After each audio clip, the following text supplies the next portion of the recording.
Mhm.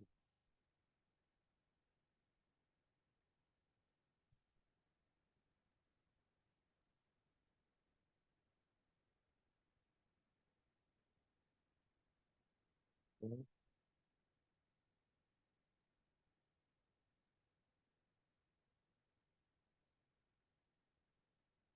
Mhm. Okay, hello everyone. Welcome to the second LLM Summer School. Very happy to see so many people here. Uh, we are starting again with Armen Aghajanyan's lecture on transformers. So you all know the agenda, I think. And to use this opportunity, I want to thank AI9 for hosting us and to thank Nebius for providing all of you with GPUs and our sponsors, ASOP and ArcsAI. So a couple of logistical things. So we're going to have a lunch break at 12 for 1.5 hours. And before that and after that, there will be shorter coffee breaks. There will be networking events during the school, and in PixArt, there will be uh, satellite events connected to the summer school. So tomorrow is Friday, right? Tomorrow in the evening, there will be a presentation by Peruz at Yandex Hall, and on Tuesday, there will be a presentation here on legal aspects and ethical aspects of AI. So there is a lot of content to digest. So we heard your feedback last year, those who participated last year, and we have a 1 day break in between. So on Sunday, there will be no classes. It will allow you to catch up to the content and get some rest. I think that's it. We are ready to start, and I handed the mic to Armen. Okay. Thank you, Hans.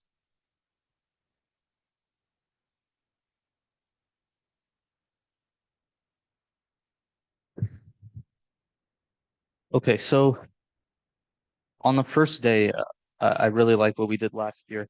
I think we'll fundamentally talk about kind of the unifying approach to machine learning that I think at this point everyone is taking. And I think we'll start with like a historical walkthrough of what led us to where we are now. So day one, honestly, it's going to be pretty packed, but feel free to ask questions. These are relatively fundamental concepts. Uh, so the most fundamental concept is to understand what sequence modeling is and why it's, uh, I guess, a good enough approach to get us to AGI. And then we'll talk about kind of the architectures and mechanisms of transformer models, how we got there. Um, the key thing we'll talk about, I think, is why the attention mechanism was as big of a breakthrough as it was. And the hope should be that you have a relatively deep understanding as to why transformers have won in the field of machine learning, and then have key intuitions and design decisions that you can kind of almost derive this yourself. And then in the afternoon, you will implement, the transformer architecture essentially from scratch using PyTorch. Um, so yeah, so let's get started. Okay, so again, the most fundamental thing, right, is that we can essentially reduce every machine learning or AI problem into one framing, and we call this framing sequence modeling. Um, and yeah, we truly believe that this is like the most reducible form of intelligence. And the idea being is that really what you want to model is you want to model either discrete or continuous streams of information, and you want to be able to predict continuous or discrete elements, right? So um, translation or summarization or ChatGPT with just text is you're just sequence modeling a ton of discrete tokens. Um, Understanding images, understanding audio is a mix of modeling continuous, but generating only discrete sequences. Video, image, audio generation, all the diffusion models that you see is trying to model continuous sequences. And so all of this is essentially fit into one very strong framing. So really the concept is how do we do better sequence modeling? And there's a historical trend that has been taking place. But before we get there, let's formalize exactly what sequence modeling is. The way that we think about this is that we just want to learn the joint probability distribution of a sequence of elements. Um, and this is super hand wavy because the sequence of elements can be anything, right? So it can be text tokens, it can be image patches, it can be patches of audio. Um, and the key idea that kind of started all this is that you can just factorize the joint probability using the chain rule. And so essentially it becomes a token by token prediction. Um, and this is essentially what the core like LLMs are. And so we reduce all of sequence modeling essentially to just next element prediction. And this is primarily what we'll talk about today. I mean, there's other forms of modeling joint probability distributions, like diffusion models do this. But we're not really going to talk about that. We'll primarily just talk about next element prediction. So this really kicked off probably in the late 80s and 90s. So kind of the prehistoric era was that, linguists at that time were writing parsing rules for how to predict the next token. In the 90s, we had basic sequence modeling through recurrent neural nets, which no one really uses now. And essentially for 20 years or so, there was no movement. So if you were doing sequence modeling in the early 2000s, you would essentially just take these recurrent neural networks that we'll talk about and try to train models. And these models had very fundamental problems that we'll touch on. But the big revolution came around the time that simple attention mechanisms were introduced in 2014. Very quickly, we found kind of the minimal architecture that allows us to model sequences well, which was transformers. And then since then, there's been a humongous boom that primarily has just focused on scaling things up. And the sequence modeling approach kind of swallowed all the different fields, um, like vision, audio. These things used to be completely disparate, honestly, even around 2015 and 2016. And I think we very quickly saw that if you're doing anything right now with any modality, you're using a single architecture, usually a single objective. So we saw this massive unification that happened. Um, but we want to understand why this unification happened. So let's start a little bit at the beginning. Um, so really traditional systems, like systems in the 80s, essentially use rule-based NLP systems. So the idea was that you can model sequences very, very harshly by just putting a ton of if-else statements. Of course, this really didn't get us anywhere. Then came a very linguistics grounded approach where you can essentially have rules, but now instead of rules being if-else statements on pieces of text, you have rules that are on parse trees, right?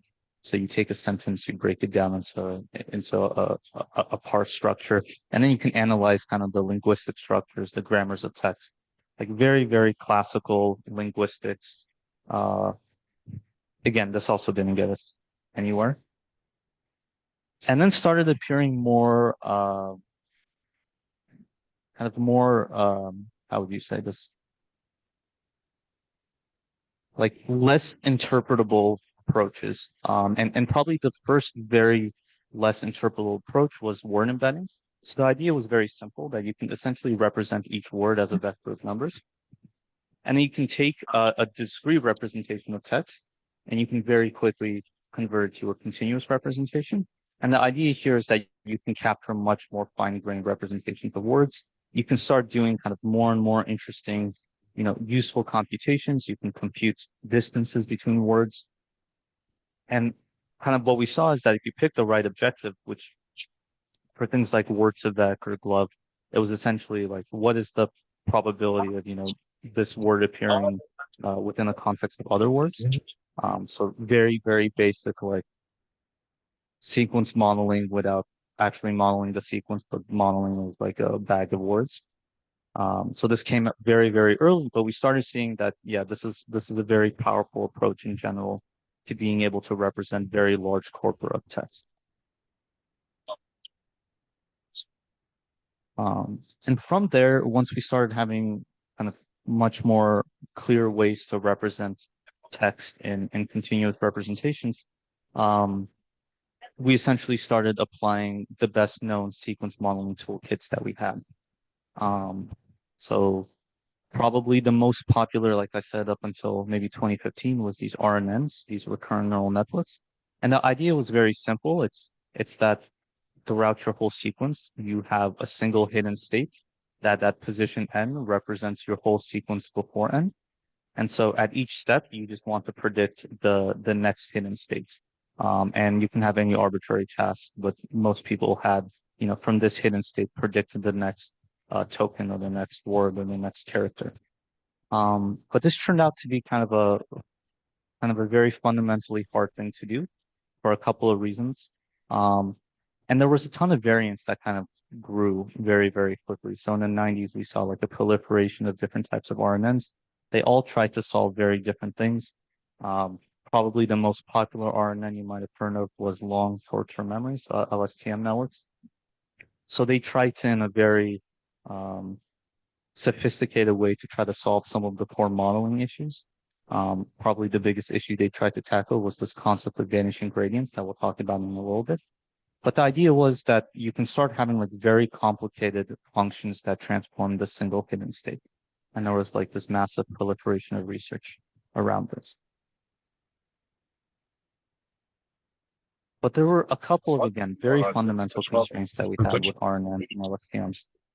Probably the biggest one was a very kind of boring engineering thing, which was that RNNs processed one input at a time. So they had a sequential dependency on the sequence, right? So if you want to model very long sequences, you have very limited parallelization that you can do.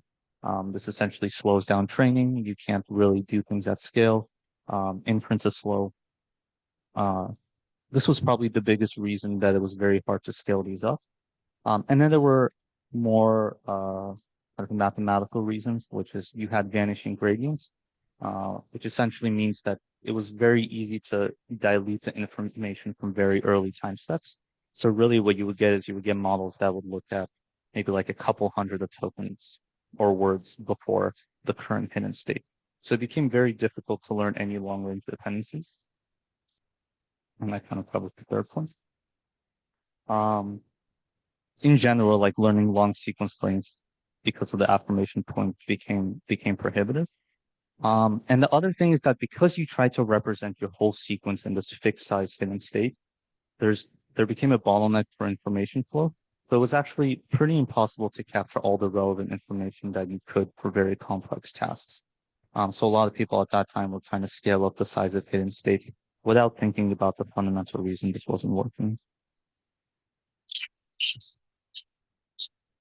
One thing to dive into, and I think this is the core reason that RNNs never really took off, was this vanishing and exploding gradient problem.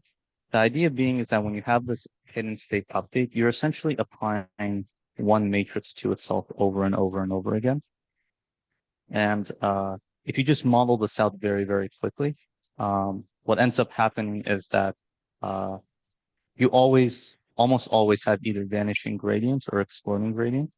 And the reason behind this is very simple. If you're multiplying the same matrix against itself over and over and over, if this matrix eigenvalue, largest eigenvalue is greater than one, then you're going to get exploding gradients. And if it's less than one, you're going to get vanishing gradients. So it became very, very hard to actually optimize these models. And so around this time came out a ton of theoretical work. So there was stuff like unitary RNNs where they tried to get these weight matrices to always have like a singular value or eigenvalue of one. But this is all like very, very hacky. And so at that time, again, it was like unstable training. You couldn't actually scale up number of parameters. You couldn't scale up number of GPUs. And you couldn't, again, really learn long-term dependencies, which limited the use of these models for the sequence modeling problem.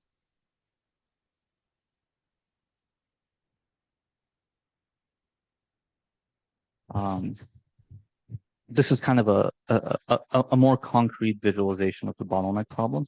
So like, let's think about translation specifically.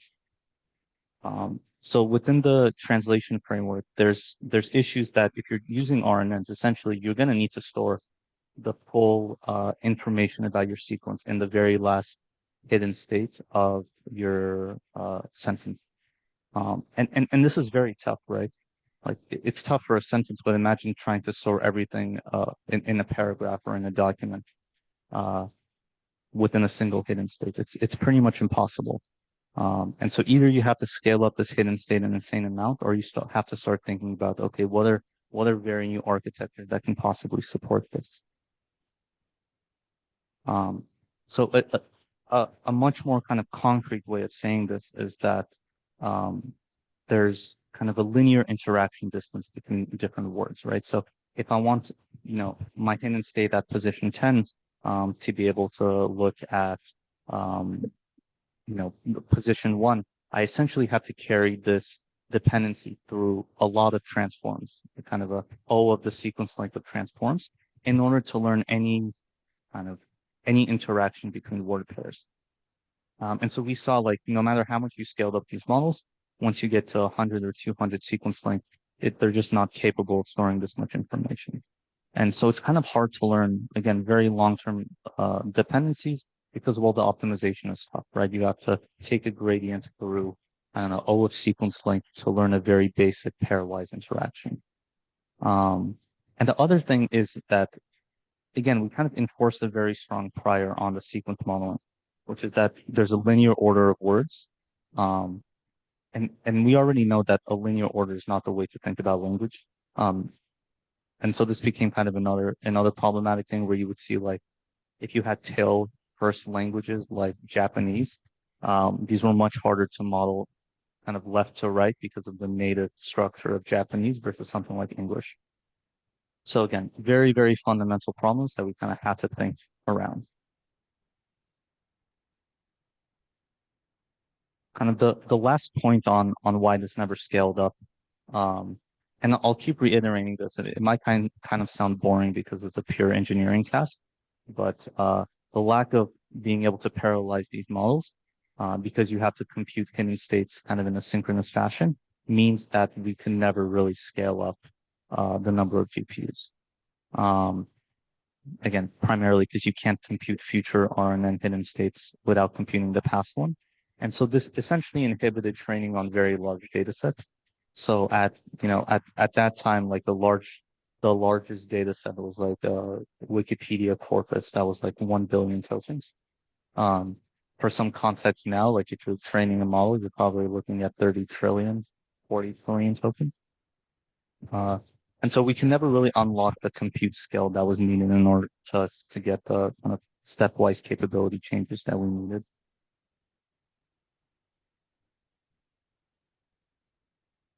So, so there was a lot of thinking in around 2014 and 2015, thinking about that we need better sequence models because there was a relatively strong belief that sequence modeling was all that was really needed, and we just did not have good uh, good architectures to do this.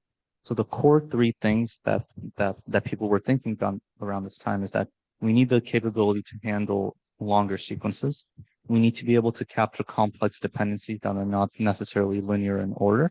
And we kind of need to unlock the ability to scale by having models that can do parallel processing. And these were kind of all implicit, like everyone knew this and people were trying to figure out how to build better models. Um, so at that time, people were approaching these kind of three different points in very isolated manners. So probably the biggest thing that people were talking about is that, okay, you have this O sequence length cost in order to model any type of pairs, any type of word pairs or token pairs. So how can we better think about approaches that allow you to like focus in on specific words without requiring, to look back at the tokens directly? And so the core idea was that you can kind of sidestep the linear dependencies by just having a direct connection to the representations of the past sequence, like very, very directly just looking back, and not looking back necessarily through the hidden states.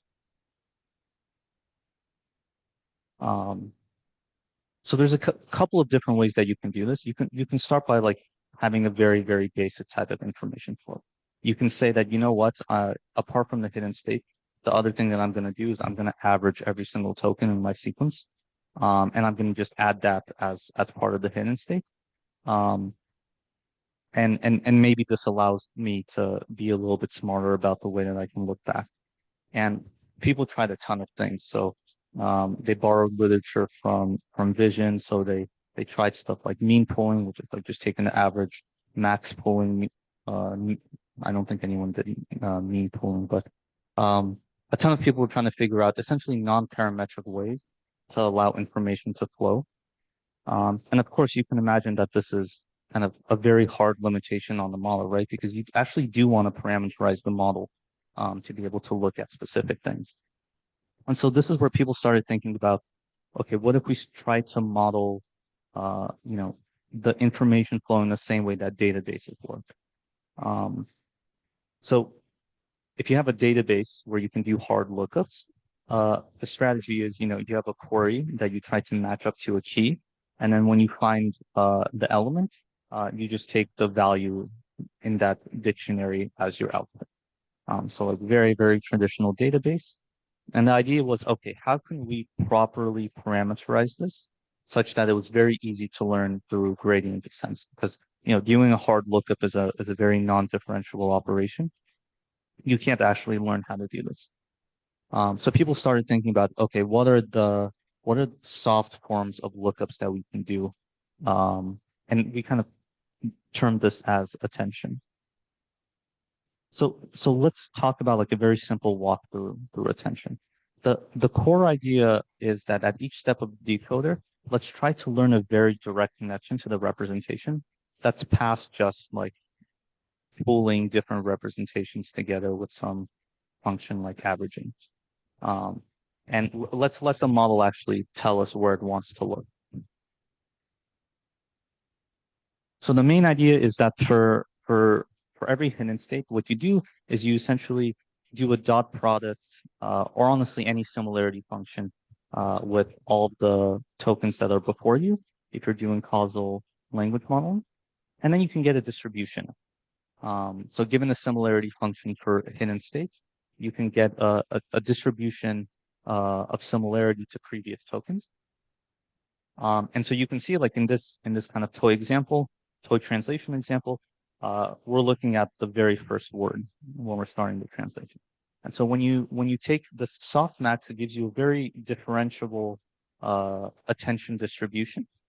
And then what you can do is you can do just a very, very simple weighted average. And this weighted average then represents essentially a very soft form of lookup. And all of this is differentiable. So you just use the attention distribution to take this weighted sum, and likely the attention output will contain information that the model wants to look at.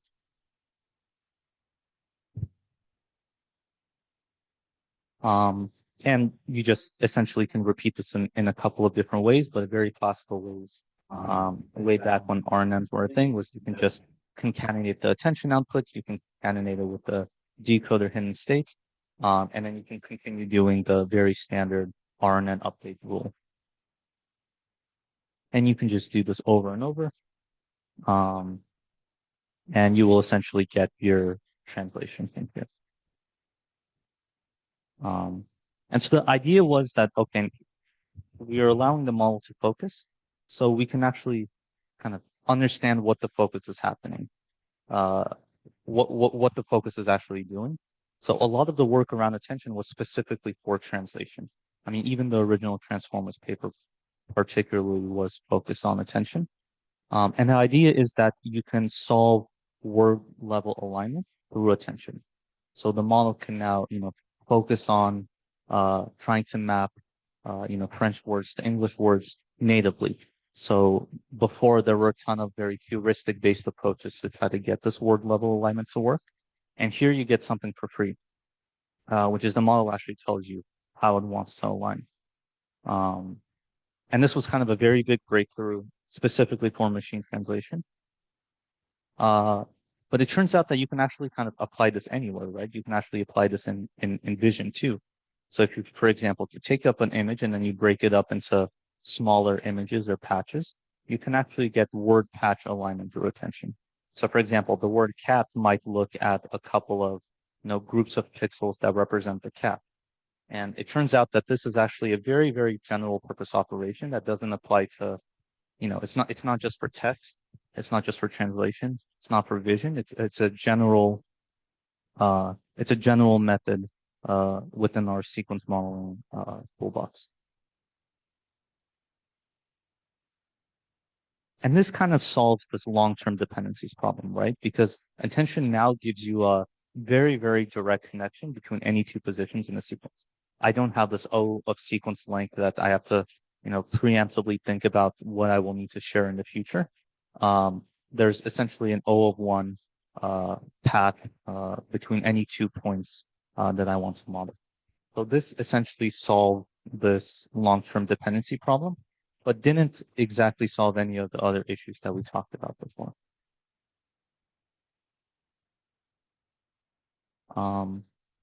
Before we get into maybe formalizing exactly what a very simple attention looks like, are there any questions primarily around the intuitions about why we think this is a very important operation to have?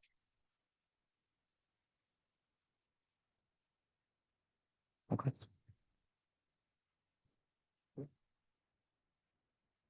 And so let's formalize what a simple attention is from a sequence modeling perspective, right? So we have some sequence, and the sequence can be of anything, but right now let's just say that we have some continuous hidden states that represent our sequence.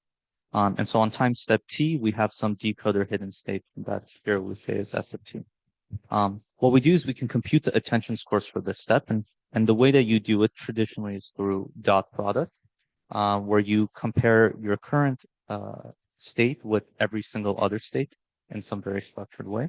Another way to think about this is that dot product is just a similarity function.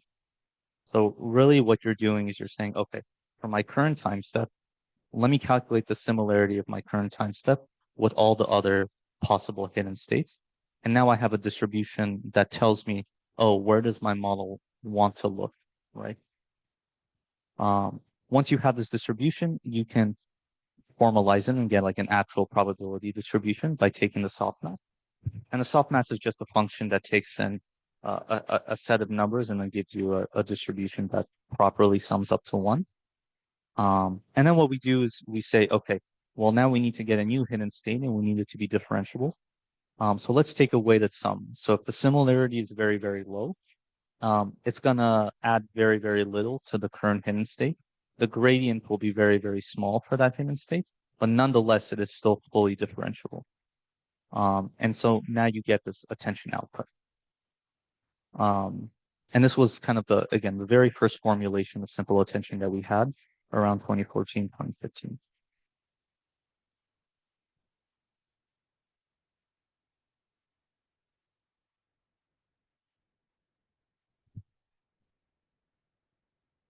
So when attention started getting very popular, again, it was primarily in the translation world that this was starting to gain a lot of popularity. There was a realization that attention is actually a surprisingly cheap operation, essentially because it's highly, highly parallelizable, right?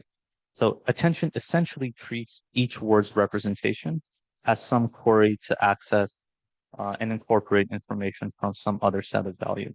And this is a fully parallelizable operation, right? Because there's when you calculate the similarity with any other hidden states, this doesn't require you to have any other information about any other hidden states. This is a fully parallelizable operation. And it turns out that the number of these unparallelizable operations doesn't actually increase with sequence length. So you can very, very easily model this with thousands, which at that point was a very large amount of tokens. And again, kind of the core reason of now we can model long-term dependencies is that essentially the maximum interaction distance between any two tokens becomes one. So all words essentially interact with all other words at every single layer. And this is a big deal.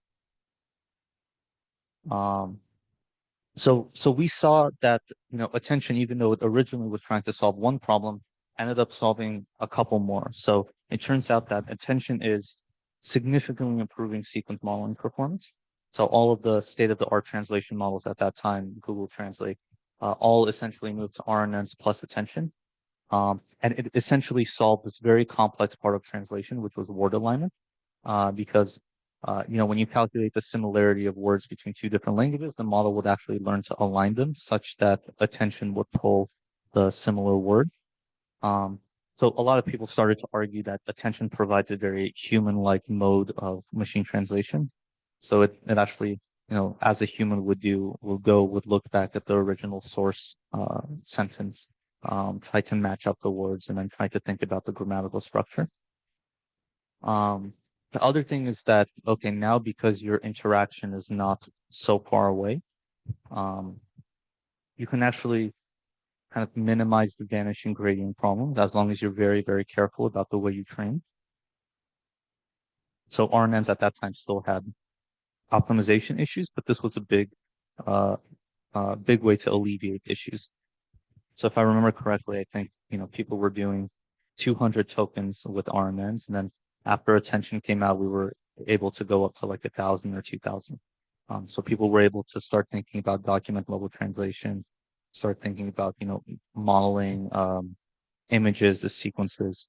So this was kind of a relatively big breakthrough. Um, and then people also really liked that attention provided some level of interpretability.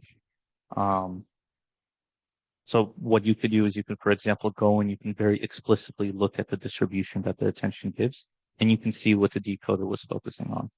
Now, in reality, it's not actually a super useful thing to do, apart from just seeing like very basic first order semantic similarities.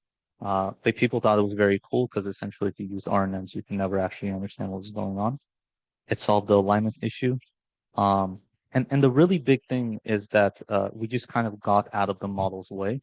So one thing that I will kind of reiterate throughout these slides is kind of throughout the history of ML, the thing that you really want to do is figure out how to get out of the model's way and how to scale up compute. Those are like the two only thing that really matter.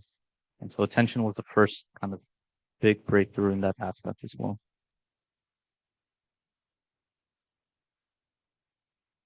Um, so again, contextually, it's like 2015 now, 2016. Attention is primarily being used for machine translation, and then people are trying to figure out a way to generalize this. So uh, people generalize this now away from just words. So the more general definition of attention became that you have some set of vectors.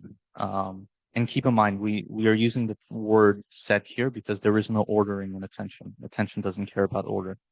So given a set of vector values and then some query that's represented as a single vector, attention is a technique that computes this very specific weighted sum of values that is conditioned on a query. And the intuition, just to continue reiterating the importance of this, is that it allows you to be highly selective about the information that you pull out. That is conditioned again on the query which the model generates. Um, And yeah, this is like an incredibly powerful and flexible way. So this started off a lot of work of people trying to generalize it. So there was work such as, I don't know, people tried to build differentiable computers where memory was built out through attention as a differentiable form of memory. People were doing all sorts of wacky things with this, but it kind of became the very core modeling technique that was giving breakthroughs in essentially everywhere. But there was still one very fundamental issue, which is that the way that we model across hidden states um, is still through recurrence. So attention is a way to pass information from a sequence to some input, but RNNs are passing along this information across hidden states. And so RNNs were kind of starting to become very annoying to train. As compute got larger and larger, people were trying to train larger models. They were highly unstable. Optimization was tough. You could, usually get away with very simple models just because of how tough RNNs were to optimize. For example, like when RNNs were still popular, people were using like hidden Markov models, which is like a very classical statistical model, just because of how tough RNNs were to model. So people started thinking, can we just like fully get rid of the recurrent neural net entirely.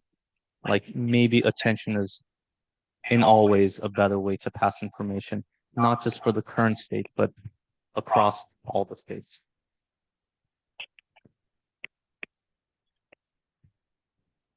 And this is where we started thinking about kind of self-attention. So far what we've talked about is this concept of cross-attention. So if you have some input and you're generating some output, you allow the output to look at the input hidden states. So really what we need if we're thinking about of um, getting rid of RNNs or finding an alternative form is to figure out how we can uh, convert a set of vectors into a new set of vectors without recurrence. And what was proposed in the original Transformers papers was this concept of self-attention. So essentially, to generate, my current hidden state, we just need to pay attention to everything that's not my current hidden state. And so this is a very general set-to-set operation. So you have a set of hidden states, and you convert it to another set of hidden states.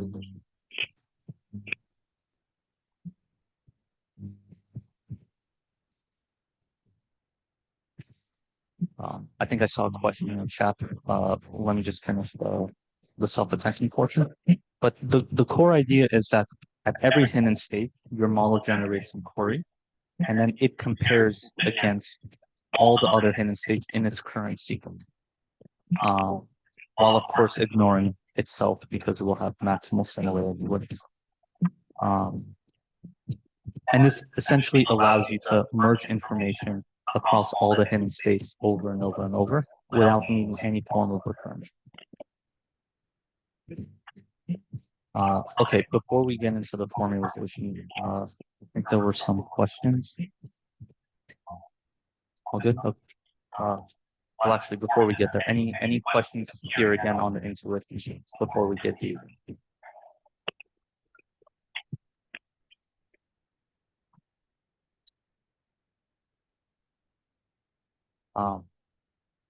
Okay, so continuing on with self-attentment, right? So you essentially get your keys, queries, and values from the same exact sequence, which at first kind of sounds like a dumb thing to do, but it turns out that it's still useful if you're very careful about how you use these query keys and values.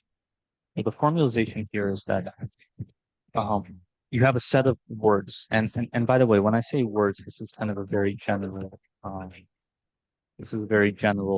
entity, right? Like you can have patches of an image that are so let's say you have some general sequence of tokens in some vocabulary. Essentially what you do is you say, okay, we're going to apply some transformation to each of these hidden states that essentially allows us to get the queries, the keys, and the vectors. So you have this very linear transformation with separate weight matrices. So for hidden state xi, you're going to apply this big Q, big K, and big V. And you're going to do a linear transformation. Once you do this linear transformation, now you have queries, keys, and values that are no longer the same exact value. You can compute any type of similarity that you want, but we're going to continue using the inner product.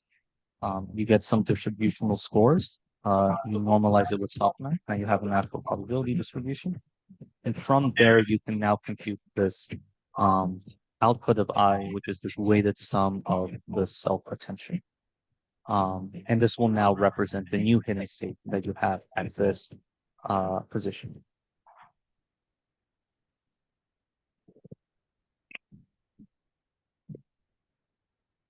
Just take it slow. Let's look at some PyTorch code, especially since you guys are going to be implementing for how this looks like. But this is a very, very basic implementation of self-attention.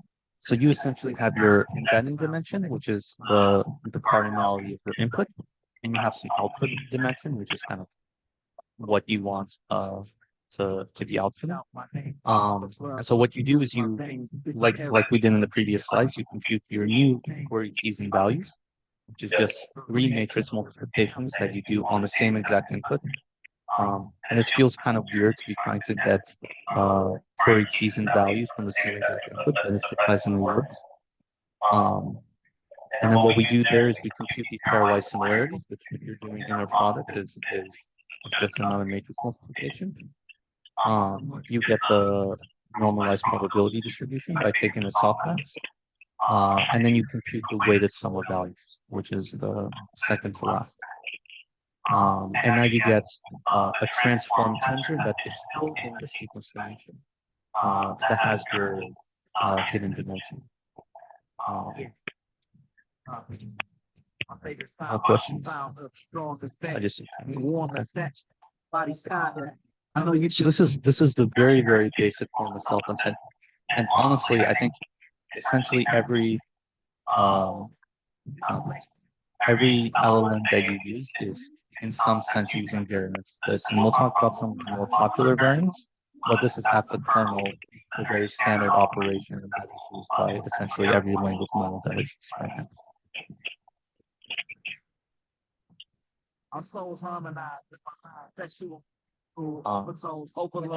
So when the Transformers people started thinking about this, they realized that um, this attention operation is quite interesting. So we can do these set to set type of transformations, but there are still some fundamental issues with the basic form of attention that at that time everyone was using specifically for translation.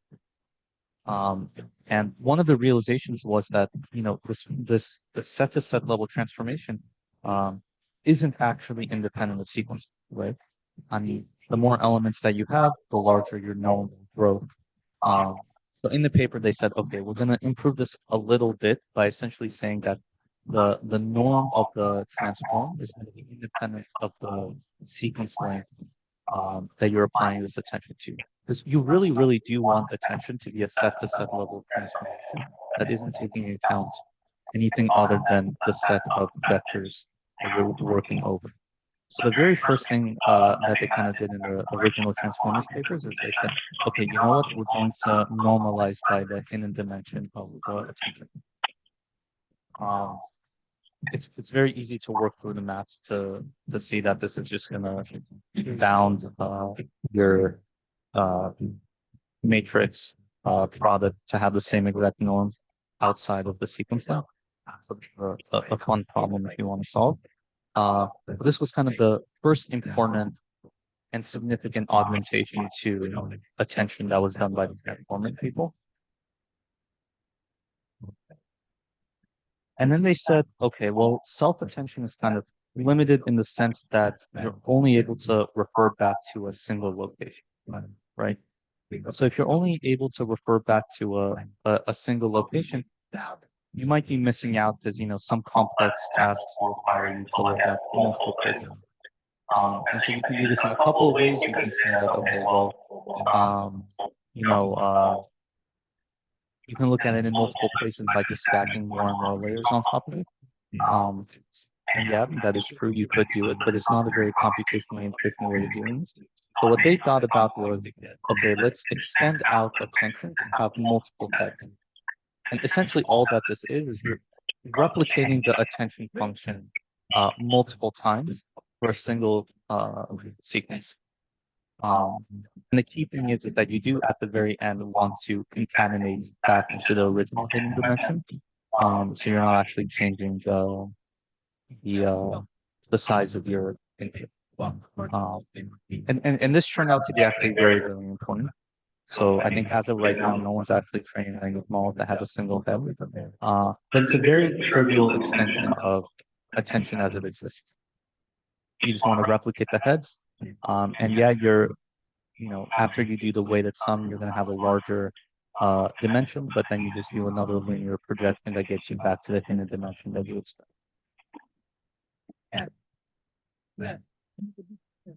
Okay. This is now the code for multi-head attention. So you see, we're not really complicating things much further. The only real thing that we did is we just added an additional linear transformation at the end in order to make sure that we have the right hidden dimensions. But this is essentially just a very clever way to reshape the tensors that you can refer to multiple locations at once. And by the way, there's still a ton of questions around like what is the proper way to split out the number of heads that you have if you're embedding dimension size.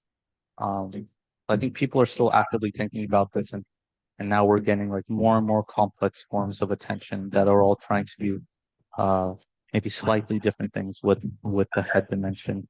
There are models like if you've seen the Chinese models, they do very clever things with like, okay, let's try to minimize the size of like the query or sorry, the KV values because it's going to speed up. But these are all kind of very small types of applications to a very concrete theme of what attention is. And there's a lot of space. I mean, there's like literally hundreds of different attention papers that look at every aspect of these like 50 lines, right? So some look at like, okay, let's not think about inner product. Let's think about other forms of similarity. Um, let's not look at soft max because that's an expensive operation. Let's see if we can do, I don't know, replace the soft max like a ReLU, normalize there. So this has been like very, very thoroughly researched in the last like 5 years.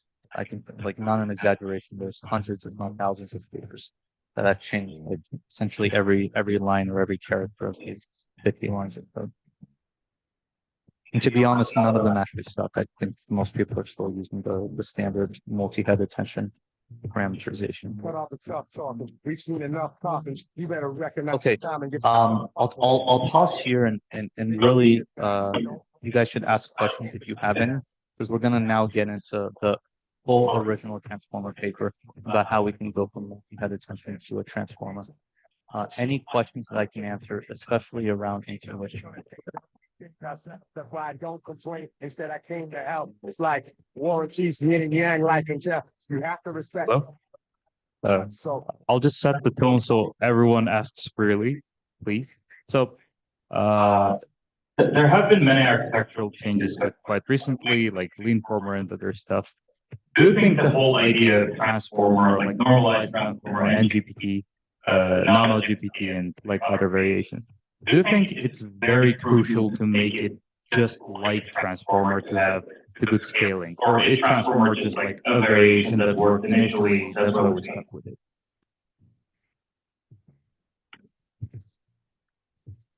Maybe I'll focus on a specific part of the attention, since we haven't gone to the full transformer implementation.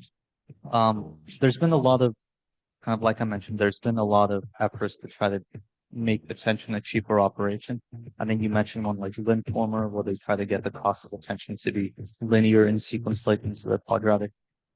At least from what I've seen or talking with folks that are building LLM, it's almost always some variant of the standard attention that we talk through, this quadratic attention. But there's very nice ways to make this efficient. For example, I think I mentioned the DeepSeek stuff. I think that's, yeah. So there's things like, what is MLA stand for? Like multi-latent ascent. Yeah. So for example, what they do is they say, okay, let's factorize out what is the KV, just because that's the most expensive thing to host during inference. But it's really, again, like a very, very, very clever way to approximate the full attention that we have. I don't think I've seen anything that has been successful that fully replaces the attention. Probably the only thing is like, I don't even know if you remember this, but like MLP mixer, which is, yeah, no one really used that. Probably not worth talking about. But it's actually quite surprising how this one paper has maintained not novelty, but has maintained a position as a very strong model architecture for the last 10 years. I think it's kind of unprecedented in the ML space. Are questions, guys?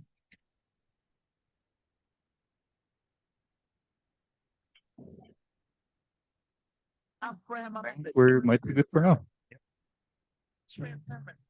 reach down deep, deliver salvation to the hands of the weak, the meek, the mild. Then sing the wild. Cause that's how I'm styled. The wizard of rhyme. My symbol is AU and layman's term goes to watch me shout Okay. through. So now we have set level transformation, right? So self-attention allows you to transform one set into another set. But the question is okay, we probably now need to do something that transforms an item, right? Because sometimes you want to, are we all good?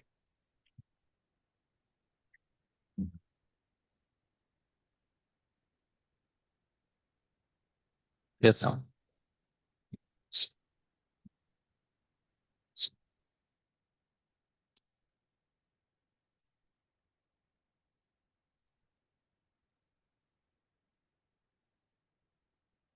don't want this when you're feeling kind of small. I don't want this to get too light. I don't want this. So like I mentioned, so we have these set to set level transformations, but sometimes you want to actually transform an element instead of the full set, right?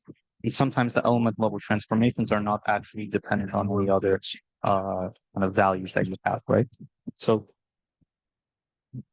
the question is, okay, what's the bare bones thing that you can do in order to do item level transformation? And so yeah, the very, very boring thing to do is you can just have an MLP, right? So like literally the same MLP as from the 90s or 80s, where you have two matrix multiplications. You usually project your model dimension into a much larger dimension. I think standard is 4 times your hidden dimension, and then you project back, and that's it. And then you have some activation, and people play around with activations as well. We'll talk a little bit about what modern activations look like. The core premise is the same. So we have a very kind of minimal operation that is self-attention, that is set to set level transformation. We have a very simple transform that does item to item transformations, which is just the MLP. Now let's figure out how we can just stack these in like a very, very dumb way to build what we think should be the minimal architecture for sequence modeling.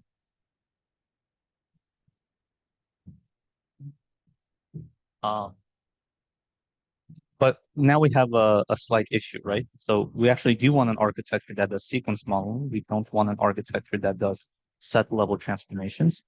And so there's a question of how do we actually encode positional information? So let's think about it. So attention itself doesn't actually encode positional information.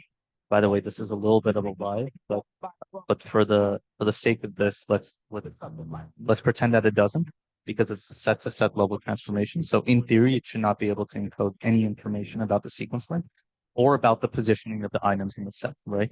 And then you have your element-wise or item-wise transformations, which are just the feed-forward MLPs. That also really doesn't add any positional information. So we need to kind of carefully think about how can we encode positional information, right? And this was a hot topic of research maybe around 2018 and 2019. But I'll talk about the very basic sinusoidal positional information that was again introduced, I think, in the transformative paper. So the idea here is very basic. The idea here is that we want to be able to add some type of positional embeddings to the input embeddings at the very bottom of this new model architecture that we're building, that will allow the set level transformations to become sequence level transformations. And like I said, there are many choices, but this positional way of just let's apply different type of frequencies to different positions in the I guess in the set.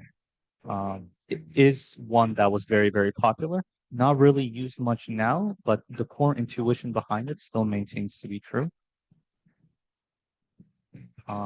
So really what we want, right? What we want with positional embeddings is we want to, again, get out of the model's way. And we want to allow the model to attend through some relative positioning for a fixed offset. So the question is okay, how can let's figure out what this matrix looks like, that when we apply it to some level of frequencies per time step, the model can ask to see something that's like some phi away, right? Because if you have these types of set to set level transformations, you can't actually do this, right? You are looking at like a bag of words essentially. And so the very basic way of doing this is, okay, let's literally find the matrix M that allows you to get this type of relative position for any fixed offset. And again, we want to maintain the the most basic thing that we possibly can. So we look at linear operations. And honestly, this is like a fairly straightforward kind of proof. We're gonna kind of remove how we calculate omega I. Again, this was like a ton of research was done in it, but it's very, very basic now, which is like you divide 1 by 10,000 to the power of what is it? It's complex, so like 2i, whatever your dimension size is. But honestly, that doesn't matter too much. You can compute omega I in a million different ways that work. This is just the one that people found to work the best. Again, at that time. And so the idea is very simple. And I think this is actually the full proof. I don't think it was in the original Transformers paper. I think the proof was given after. But the idea is, okay, you have this matrix, you can break it down into kind of a system of linear equations. You apply some like basic trigonometry rules. And then if you solve for this matrix M, you essentially get this matrix that looks like cosine, sine, negative sine, cosine, which is, if you're into game development, this is just the rotation matrix. So the really beautiful thing here is that really what you're doing is you're rotating the embedding vectors in such a way that encodes some positional information, right? So again, a very, very basic level transformation that allows you to now model sequences in the attention instead of modeling sets.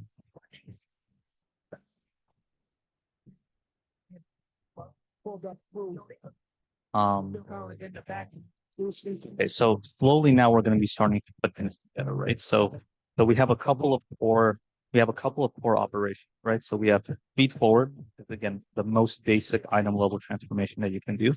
You have attention that we complicated a little bit with multi-head attention, but nonetheless, very basic compared to anything else. And then we started adding some things that around this time were becoming very, very popular. I'm going to talk about two of them. One is residual connections. This is a very, very fancy word for just saying that you're going to take the input into your either feed forward or attention, and then you're going to add it to the output. That's the only thing that is new. And so you might ask why it's done. It's again one way to solve one of the core issues that we had was the vanishing gradient. So the residual connections help in kind of mitigating the vanishing gradient by providing like a very, very direct path for the gradient to flow backwards. So this kind of facilitates you to train very, very deep networks. And by the way, the transformer paper didn't actually introduce residual connections. This was done in ResNet, Microsoft Asia paper that was specifically for training image classification models. So this was done kind of separately, but you kind of see the Transformers authors are pulling together the most basic core elements from different papers that they possibly can. And so, okay, so now we have our feed forwards, we have our attention, we have our residual connections, but yet still they saw that it was relatively tough to train. And so they went out and they started looking for things that allow us to stabilize training. And so one thing they kind of again picked up from I think vision literature at that time, there was this thing called batch normalization, which was very popular. And they took the variant of this that was called layer normalization. And the idea here is very simple, which is that again, you want to get out of the model's way. And one of the ways to get out of the model's way is to say, hey, you know what? Every like group of transformations that you do, I want it to be roughly some type of distribution so that you can, with some guarantee, always assume at every block that you have some input distribution and you will have some output distribution. It's a very, very lightweight restriction. So layer norm just says, I guess depending on the layer norm, but it essentially says that I want to have a normal distribution over my embeddings with some standard deviation that is learned. And I mean, you can learn the mean as well, but it tends to be 0 in most cases. And so the idea here is that this type of stability ensures that the scale of gradients remain very, very normal. And this allows you to train not very, but it allows you to train more stably. And so this was, again, particularly very important if you have very deep networks, like if you're, stacking 16 layers. And so, but this was a very empirical thing that they added. And surprisingly, I don't think people have actually removed layer norms from any of these models. I think they've moved the positioning around. So again, out of the hundreds, if not thousands of papers that try to change the transformer, what are all the variants? There's like pre-norm, post-norm, then there's like norm former, which is like place norms literally everywhere. There's like QK norm, which says, okay, we're actually going to place the layer norm on the query projections and the key projections. So literally every possible permutation you can think of, like very, very likely there's a paper that explores this. In reality, I think the only thing that's changed is that free norm, I think, has become more popular, especially if you're training bigger models. So this is from the original transformer papers, but modern architectures actually move this normalization to be before the input instead of after the output. Again, very small difference, but helps if you're training big models. But again, very, very surprising. Very little has changed from the core transformer ever since this paper came out.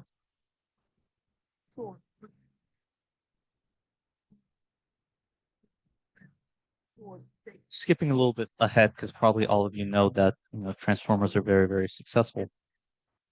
And so there's this very fundamental question that I'm going to spend a little bit of time on, which is why did transformers end up being the things that scaled, right? Like in the vision world, we had CNNs. In language audio, we had Armens. Like, why did these two approaches not scale? Whereas transformers did.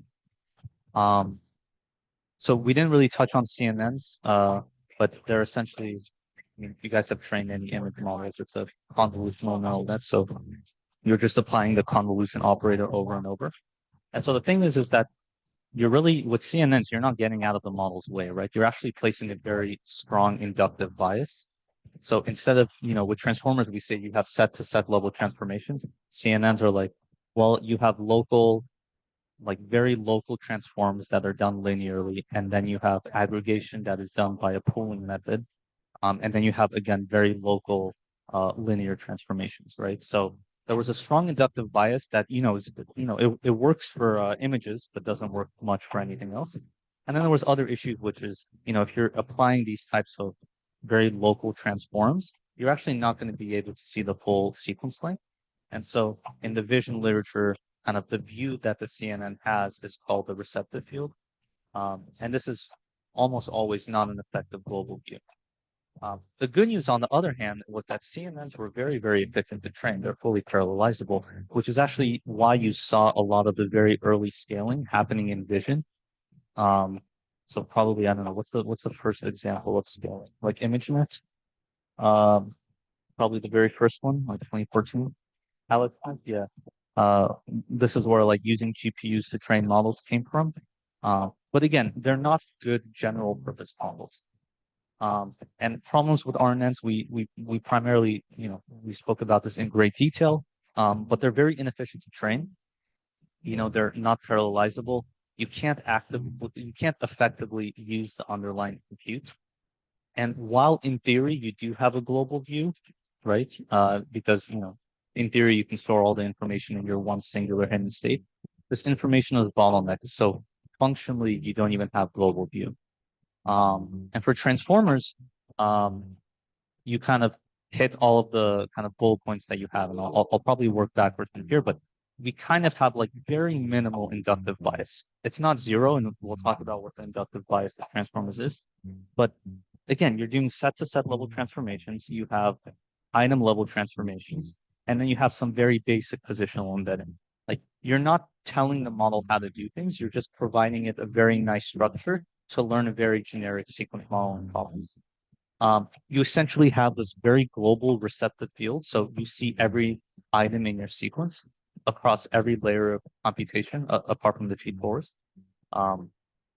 And the thing is that everything that we've talked about is essentially one very big matrix multiplication, which is what GPUs are really, really good at.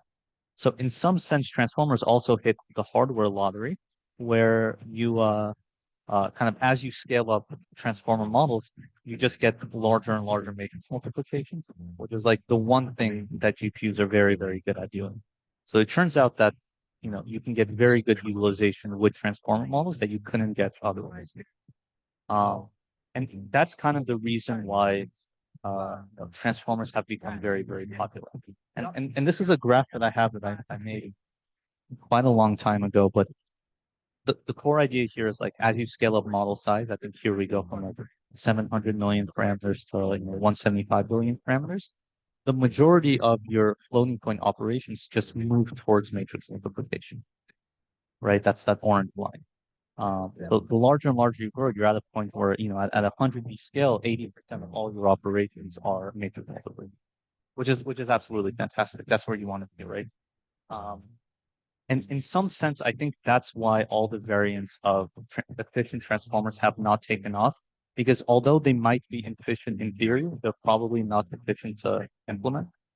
I'll even say like there's a dual statement here to make, which is I'm sure there are architectures that are more efficient in theory to train than transformers, like much better architectures, but they're never going to get popular because everyone's training on GPUs that kind of force a fixed structure on the architecture that so I'm going to pause here and take questions. I think relatively important slide. Any questions I can answer? Fine.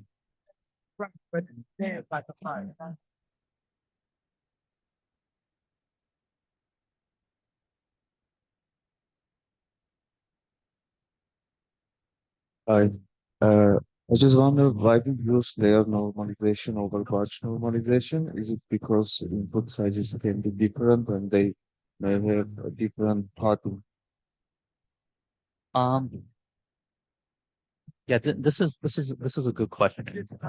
In general, which normalization is it's a very interesting question, right? So I think most modern models don't even use layer norm. They move to RMS norm, which we'll talk about in a little bit. The key problem with batch norm was always that you had this like training and inference discrepancy, right? In batch norm, when you're training, you're essentially calculating normalization across your batch layer, right? And then during inference, you don't have a batch dimension, right? And so people did these type of things where you have like compute rolling statistics through training that you would use during inference. And this is like, again, super messy, like get out of the model. Okay, this is not the way that you want to be doing things. Layer norm is just batch norm on a different dimension, right? And it turns out that worked better. Again, I think very empirical and just nice to have in life if you don't have to care about it. Anyone else, guys? Second.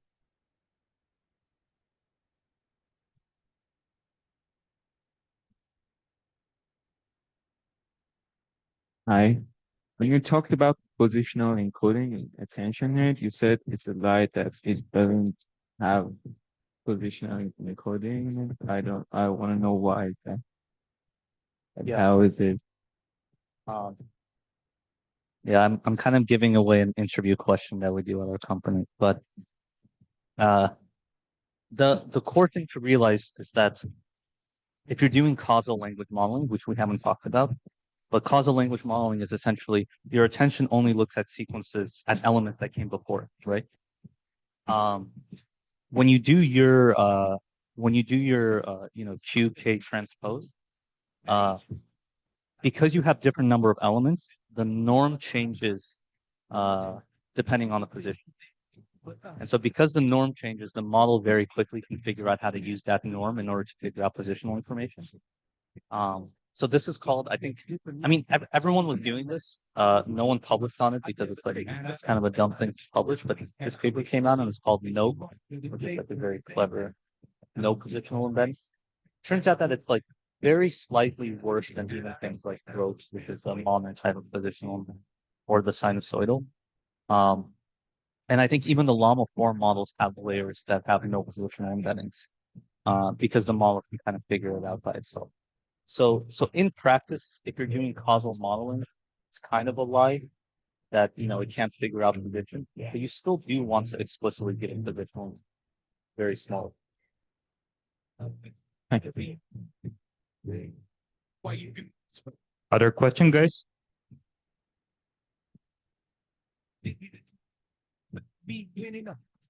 giving up too much. Let's get the I think you'll be touching on this like a bit later in your slides, but like why not use sigmoids? Why not use like weird activations all along the original transform? Or why do they not scale? This is one of those interview questions again, but still. I mean, the key thing is that, again, you want to get out of the model's way, right? And if you start using the very traditional activation functions that have vanishing gradient issues like sigmoid, like 10A, it kind of becomes problematic. There are variants of activation functions that try to do uh like gated MLPs, which we'll talk about in a little bit, like Swigglue, which for example does have gating, right? But it's done in a very clever way that there's always a direct path to the underlying gradient, that you're not squeezing the gradient with something like sigmoid. So the problem with sigmoid, it looks like an S, which is that if you have values that are very far from zero in both directions, your gradient is essentially always zero. So again, you want to get out of the model's way. You don't want to introduce problems unless you have to. But again, I think there's millions. I mean, there might literally be thousands of papers that have tried kind of every possible thing that you can think of. There's like I mean, yeah, Eric, you probably know this too. It's like for architectures, like this is a semi joke, but not really. It's like if Noam Shazir isn't on the paper, you shouldn't be using like any architectural advancement where there's like one guy is not on the paper. He's at Google now. He was, yeah, I guess CEO of Character AI. But yeah, he's the guy that, I think he was on the original Transformers papers. He's the one that, came up with a lot of the modern variants that we have of Transformers. But yeah, I would not, it's really not worth the effort to go around playing with architecture unless you have a very, very explicit reason to. Fair enough.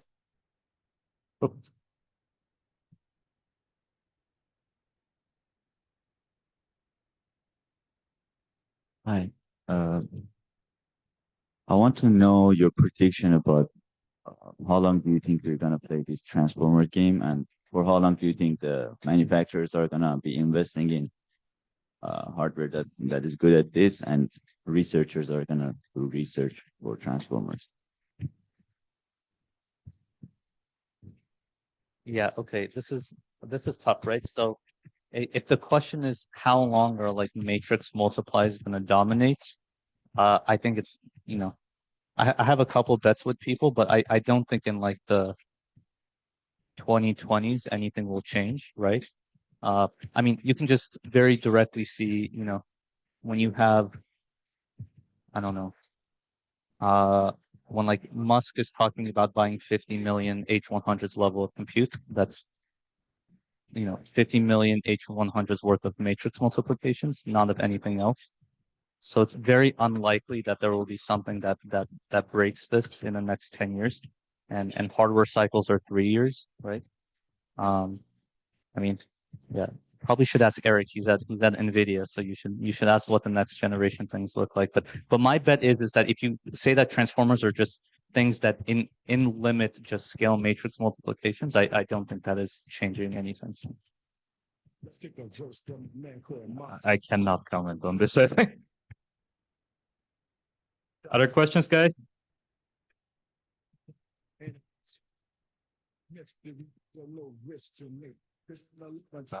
think we're good for now. Okay. What time is it? 10:23. Do you want to start on the next section, or we can do the like small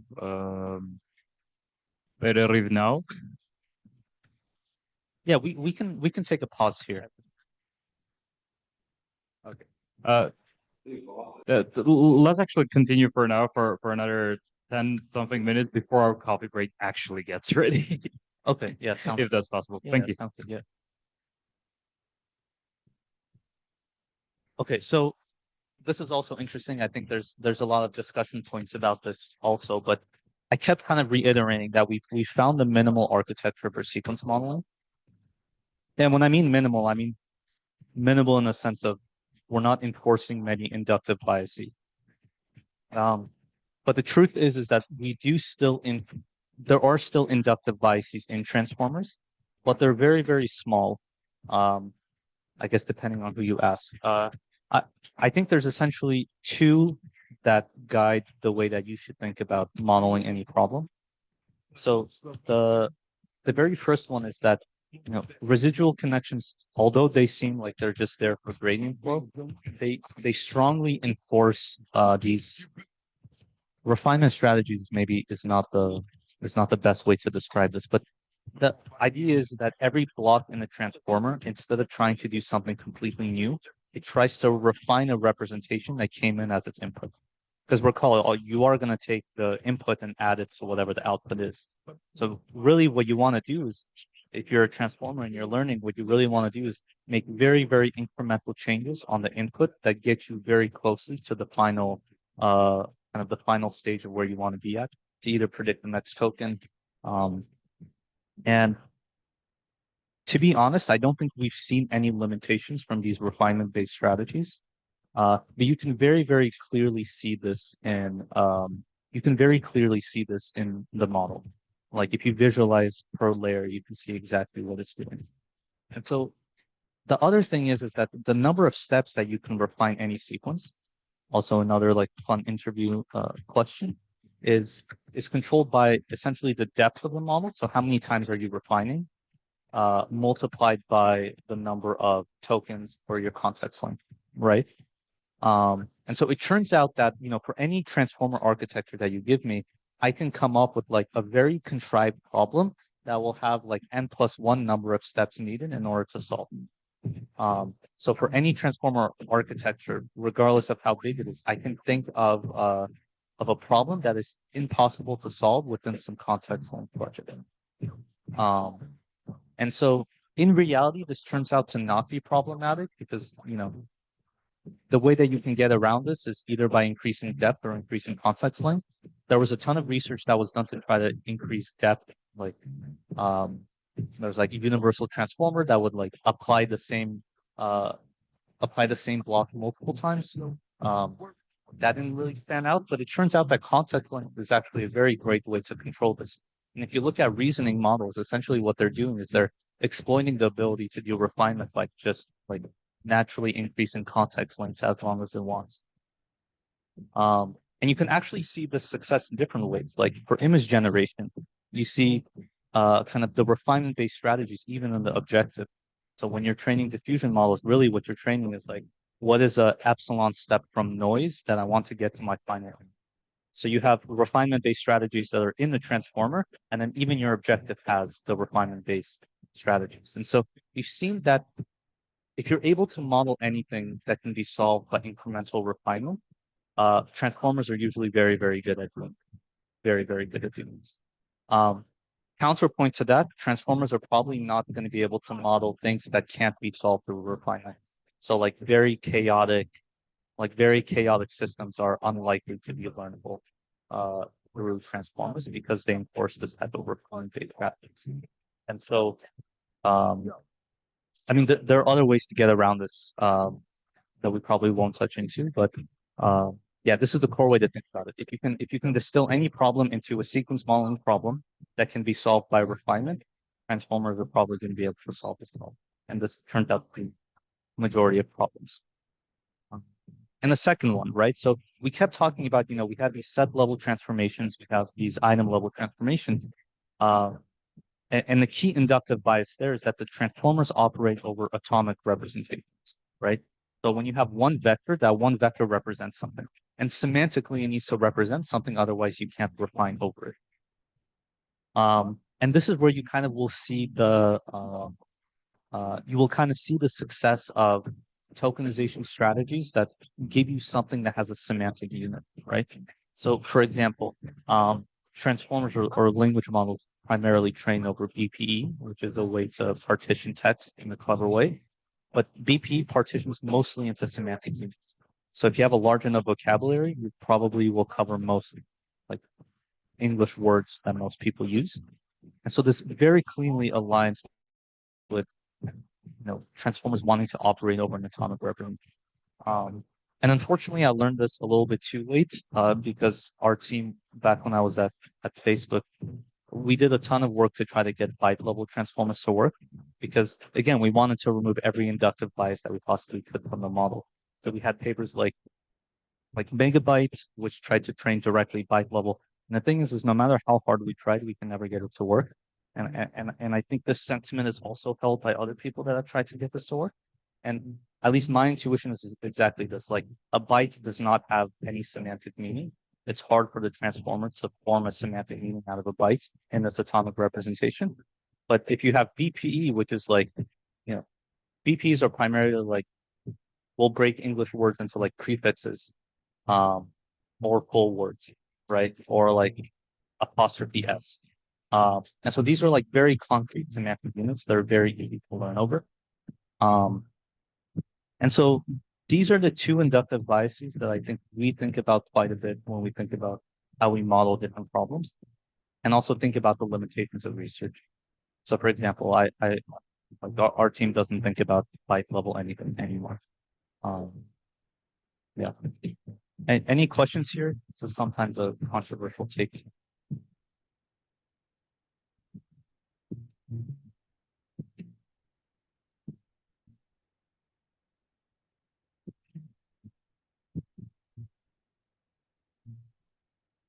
Hi.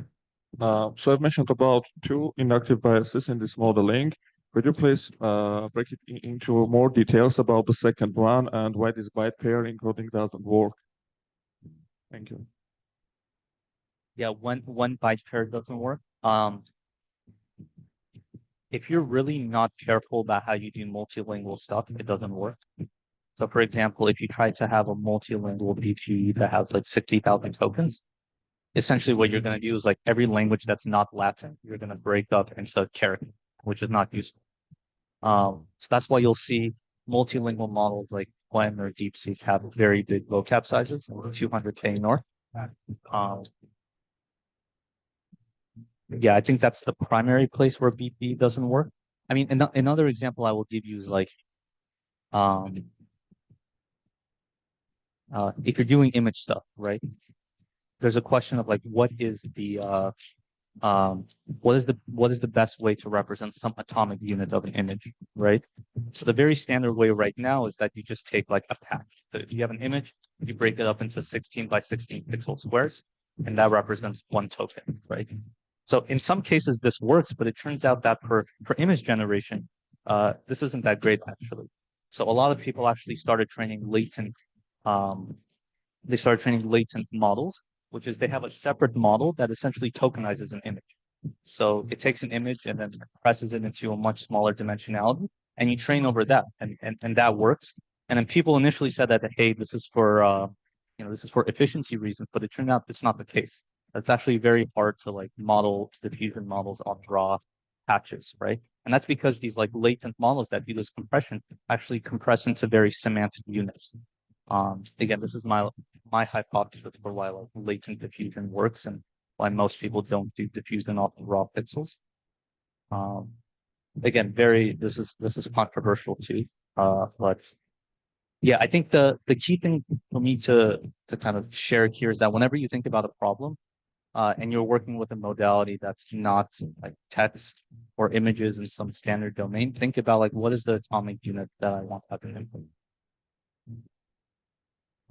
But thinking in a way that say we have atomic representation, how does it contribute to overall success of the model performance?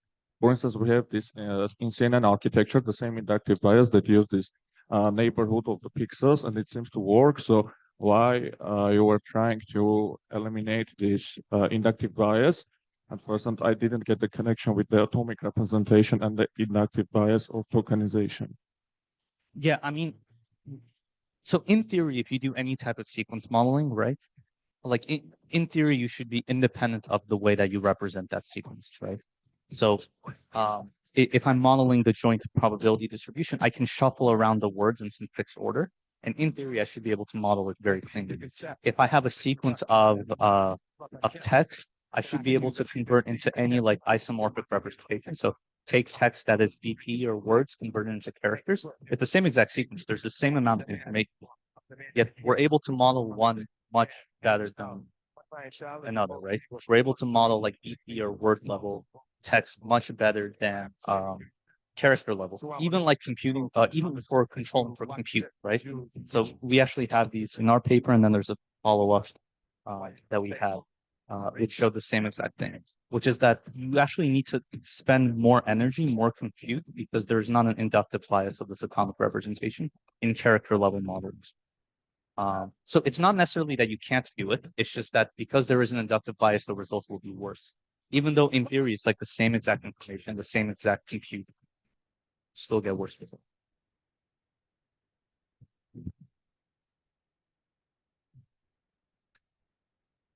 Thank you.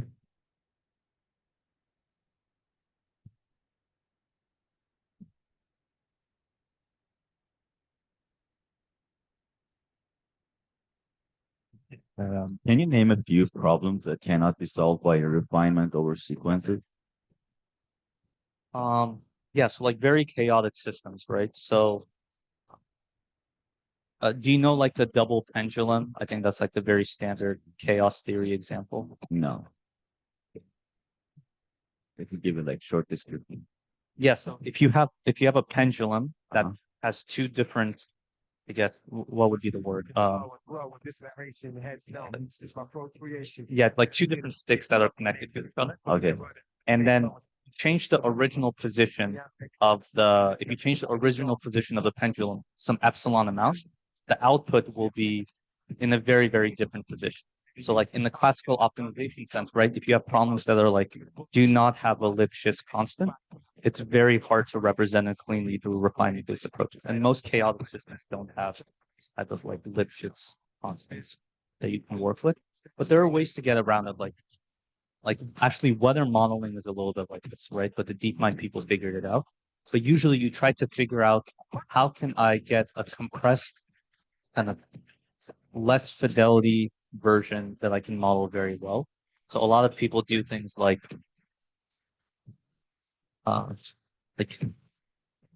VQVAE code, right? Where you're like, okay, I want to compress this modality into a set of discrete signals, right?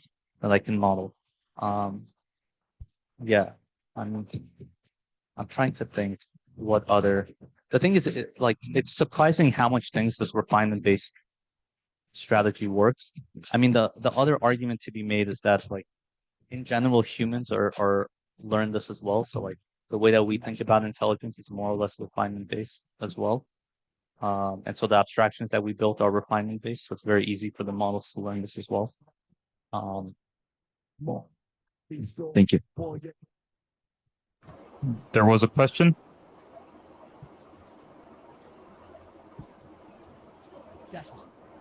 Who likes the I'm cooler than the Like, can we control the inductive biases right now, as we do not find anything that could be perfectly replaceable by them?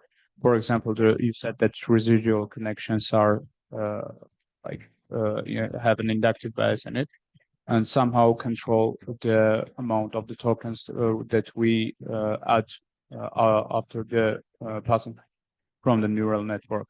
For example, add a learnable parameter between them, and etc. Yeah, there's papers that do this.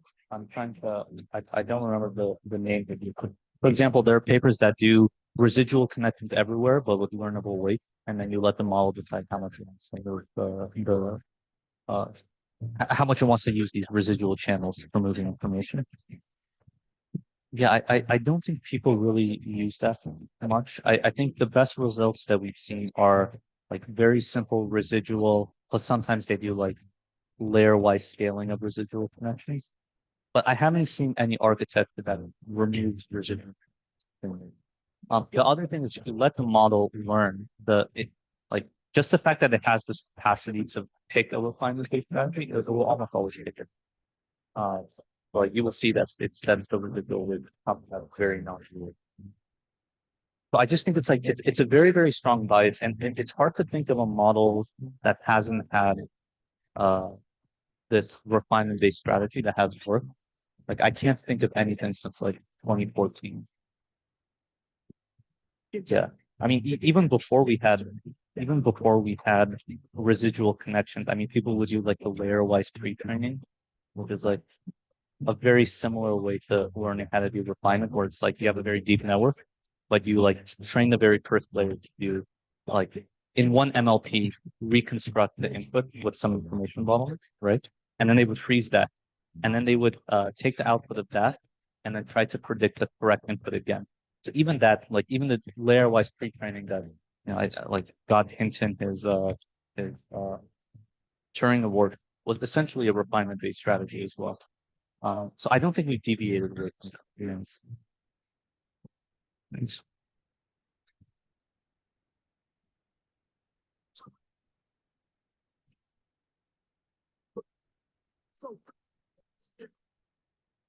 Can you explain maybe why it's been popular? Why not AQ pension? Oh, white cake. Okay, got it. Yeah, I mean, yeah.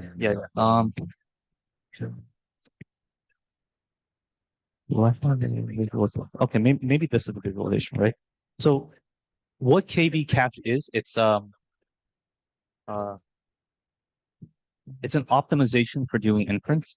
So because when we do language modeling, we're predicting one token at a time.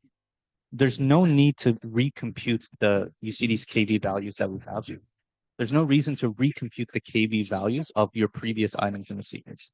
So what you do is you just cache the KB, and you can recompute attention over the cache KB instead of having to recompute the same sequence over and over and over again. This is essentially because we have this type of causal structure, which I think I'll get into future slides, but because you're always looking at things before you, and because elements before you do not interact with anything ahead of it, you can store the KB values. Question of why don't we have like KQ cache? Well, you don't need to look at the queries.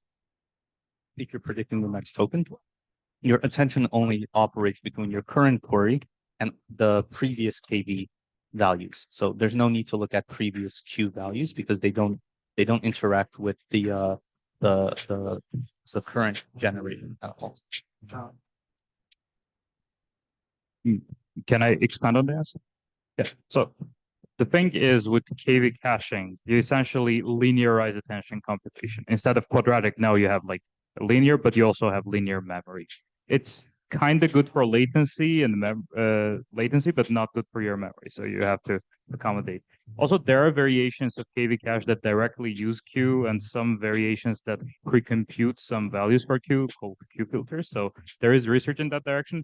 But in general, looking at queries which are mutable in your sequence is kind of like cheating in a way, because you say, yeah, what I'm talking about has changed, and they directly give you that change. So that's why if we start compressing, then the question would be, why not compress the weights that that get you the query, queue, and value matrix? Essentially, why not compress the network? Which might be a better question. Yeah, I have one question. I'm from online. I joined in Zoom. So the question is, that so in the attention formula we know that it's Q multiplied with K transport. So and the value. I'm sorry for the online people. Can we write the questions in the chat and we'll read them out loud? Okay. Actually, it is little longer, so I thought that instead of writing, if I can speak it out? We can't really hear you when you do it like that. Please Okay. write it in the chat and we'll follow over at one point. Okay. Sure. So as far as I know, the original transformer attention mechanism, the cost is quadratic. So I want to know, my question is that, is there any more sparse attention mechanism that works as well as the transformer, and to find anything, in research papers? Um,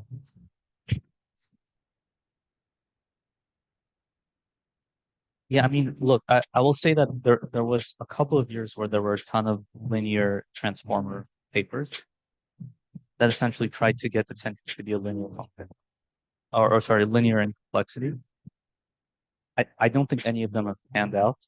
So you can look at the kind of open source frontier, and then if you talk to your friends at the private frontier companies, they'll tell you the same thing. You tend not to want to use the um, like no one really uses the linear attention. And I think the main fault of this paper was that of all these papers is that um, essentially there's a hierarchy of things that you learn in attention, right? Um, and the very first couple of things that you learn are actually very easily expressed in like linear attention mechanisms. So what happens is that a lot of these academic papers, because they didn't have compute, they would train like a very small model. And they'll be like, look, we've got like massive efficiency gains. The problem is that once you start training longer and longer, and you get to the point where like you have to be able to extract out like very minute and all the linear attention stuff failed. And so none of the big labs ever picked up the linear attention mechanism. That being said, if you kind of ask a follow-up question of like, do we need to do full attention all the time? I think the answer is like, there's actually been a lot of professors who don't have it, right? So like, another like I mentioned Noam Shazir, but like another thing that he also talked about was this concept of having local and global attention. So what you do is like every 6 layers you have one global attention, and then everything in between that you have local attention that's like 2,000 tokens, right? So realistically, yeah, you still have your big cost on the global attention, but you do it very, very rarely, right? So that's becoming very popular. So I think most modern models use like local global, like Llama used it. I don't. DeepSeek does something a little weirder with it, but I think the 20 people use it. So yeah, again, it's the exact standard attention, but we apply it in a little bit more clever way. There's also been a lot of engineering work, so things like flash attention allow you to have like a linear trade-off. So flash attention allows you to essentially have like a linear compute scale for attention. So there's been a lot of really good engineering work in on how to get this down. Yeah, I think unfortunately there hasn't been anything that is not like that. But the thing is, it's not a real problem, right? So I mentioned this here, right? Where have this here. Like if you look at this, I think hold on. Okay, the blue line is attention, the cost of attention in plot, or the cost of matrix multiplications, right? Like only at a small model at like 700 scale, like 35% of your compute is attention. At any larger scale, right? Like even 7B scale, you're at 20% of the cost is attention, and the rest is matrix multiplications. But there's also a very clever way that you scale up the model in such a way that like, okay, maybe the cost relatively is large, but then absolutely it's not. So you can amortize the cost of the project.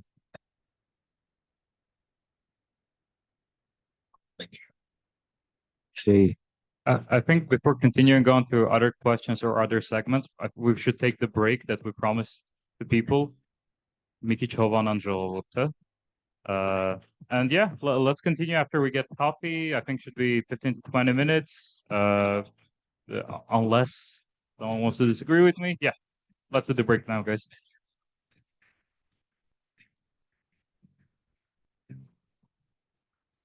I'm dipping into your hood, just say breath, but I bumping and bumping. Out the road, just judging. If y'all missed it, big getting off the eight outcast, something for your list.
All right.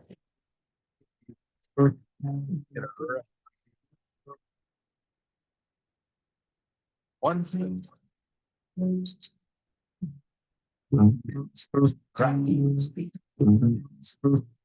Jackal rhymes like your life lays time. We trying to get it up. We gotta fill up. Before it's all gone, the song remains on. It took the beat stops, never mind. On the three mind, you know who we be. You're with the capital G's, putting the beats in hip hop. Saying hi to the hoes who wear hardly any clothes here, looking at you. Watching you, watching me, the incredible MC. Chicks call me Mikey. Why's that? Cause I like it. They stare when I'm digging it and know they wanna try. They like the way I rap. They like the way I chill. Couple hours in a conversation, showing how I thrill. I'm a 1 minute man. I lick it, then split it, empty it out, fill it in like a blank, and I'm out. Big Mike, that's right. Something they can feel. I'm the top great chick. I walk the streets of LA and feel comfortable. Me and the homie make music and they coming with bulls. The next time they gotta rhyme that phrase and throw it away. People love to say the day. Sometimes it ain't time, sometimes it can't be. This time we get back and let you guys be free. The music is playing loud and we never have to. Ժողովուրդ, մեկը ով չի գրանցվել, կխնդրեմ գրանցվել։ Մեկը տարածքը լքեք մաքսիմալ, որ մի քիչ օդի ծառի։ Հա, կոպեի տարածքից այս հիմնական տարածքը լքեք։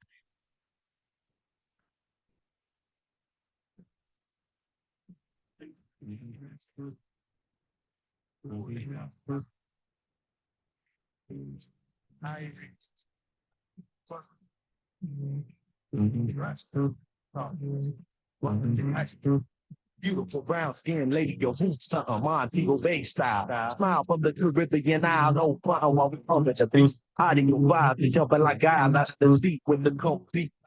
Scooters and 45, the palm trees, red stripe, nights the calm breeze, the time to relax, back to receive wax and contact, the original habitat. Two cats making it fat, it's like that with the rap similar to a pit of head of a cat walking the roof to make it back to the truth. I did great for the late great, the black plates, the booming the eights on the floor, making you walk for, leaving my mark like a dark mark on the wood floor. It's good for the soul, like dinner with your mom. People under the stairs doing the drop bomb.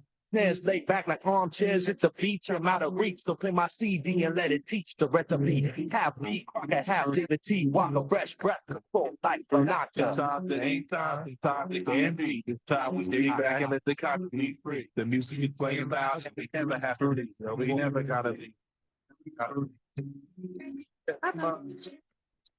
Never gotta leave. Stay right here. You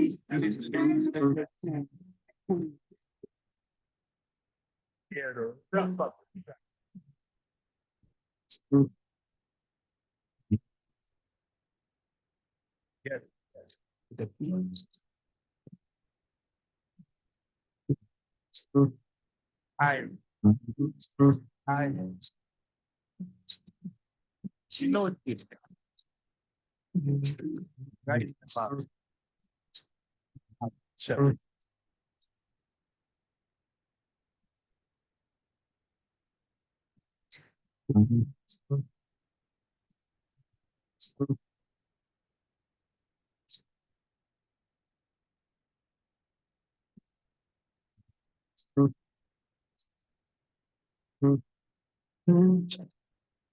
Sometimes Santa Claus complain about your situation because one, you did. Take a look at yourself, take a look at yourself, take a look at yourself, take a look at yourself, take a look at yourself, take one big look, take a look at yourself. Came up short, man. Yes, just one time too many. Don't try to get too friendly. I shouldn't give you any RESPECT. No respect. You messed up, son. Trying to play Mac money. Well, self for the fast wealth. But you know what's funny? Now you're falling. Crying out for reason. Should I zip or let my lyrics get leavings? Cuts. Cause I can straighten you up. I ain't on a crusade. It's just that your game played. But are you afraid to make moves and get really paid? You might fade, cause I'm for today. Most of your chances already blew away. Take a look at yourself, take a look at yourself, take one big look, take a look at yourself, take a look at yourself, take a look at yourself, take one big look, take a look at yourself. Listen, forget the dissonance, I've done some wrong, also wrote some good songs. My man Roy, we brought the vibes along. Down in there, in here getting funky with the trap. I used to drive a Cadillac, it took me there and back, right? But seriously, Black, how you live? How you live? From what I can see, word to mother, you're slipping. If I were you, I stop this fantasy world stuff. Where the real world's tough, you ain't equipped enough. Step back. Analyze and use your own eyes to see. Take a look. I can't be you, you can't be me. For your problems, yo, you can't blame no one else. Take a look at yourself. Take a look at yourself. Take one. Take a look at yourself. Take a look at yourself. Take a look at yourself. Take one big look. Take a look at yourself. I ain't running away, never kid. Yo, I've been through the VS. I got scars of you, man. But I can't dwell on the hell that I passed through all the blast. And do what I got to do. Amazing. Suckers think this rap stuff won't fade, so I'm wait there. And cross the ceilings till they cave in, don't live in. But the power keep me driven. I've destroyed the weak lords with much toys and no toys like tricks. Nope. So stay off my ship and get a grip on your own and get a stop waiting for things to come to you. That's what shows. That's nice. I know what you're on. Take a look at yourself. Take a look at yourself. Take one big look. Take a look at yourself. Take a look at yourself. Take a look at yourself. Take a look at yourself. Big shout out to Rots down. We're gonna move on from there. Crazy shout out to all the phone. My man Roy is.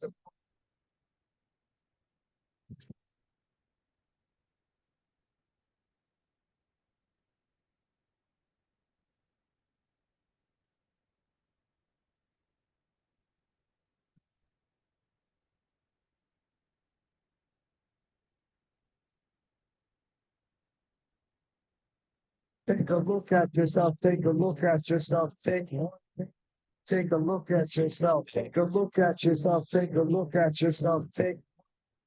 Take a look at yourself.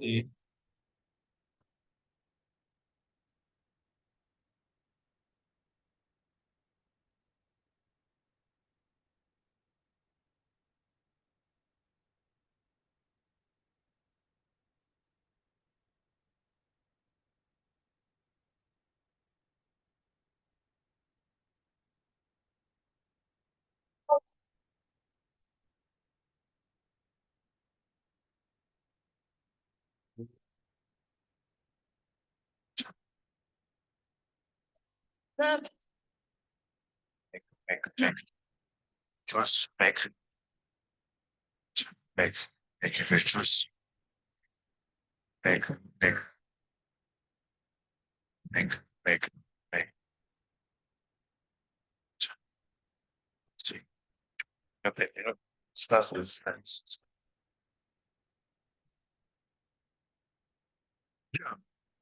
Seldom travel by the multitude. The devil dabble has a couple food. My culture's cool cause this word is misconstrued. Small countries exempt from food cause we live have different views. What means the world to me is being free. Live and let live and just let it be. Let it be. Love, peace, and harmony, one universal family, one God, one aim, and one destiny. Imagine life without a choice at all. Giving a vote without a voice at all. These be the problems that we face. I'm talking poverty. No matter what the case, we got it. Make, make, make.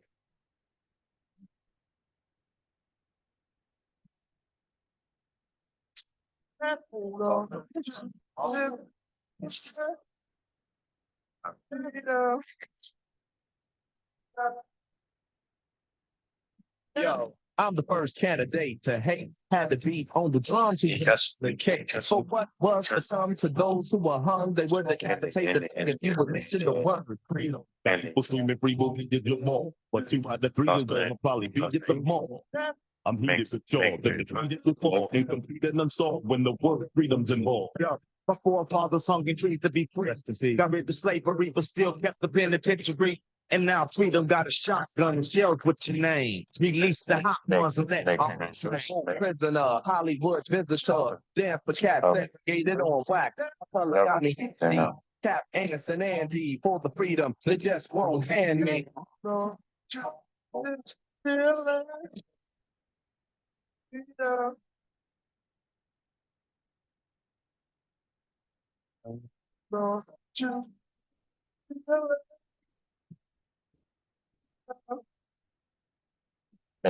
Make your pictures, make,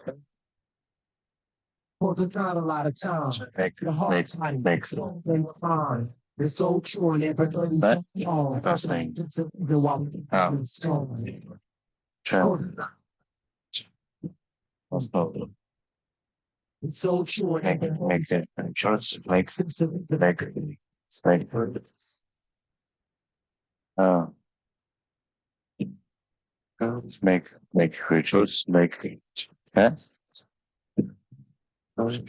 Uh,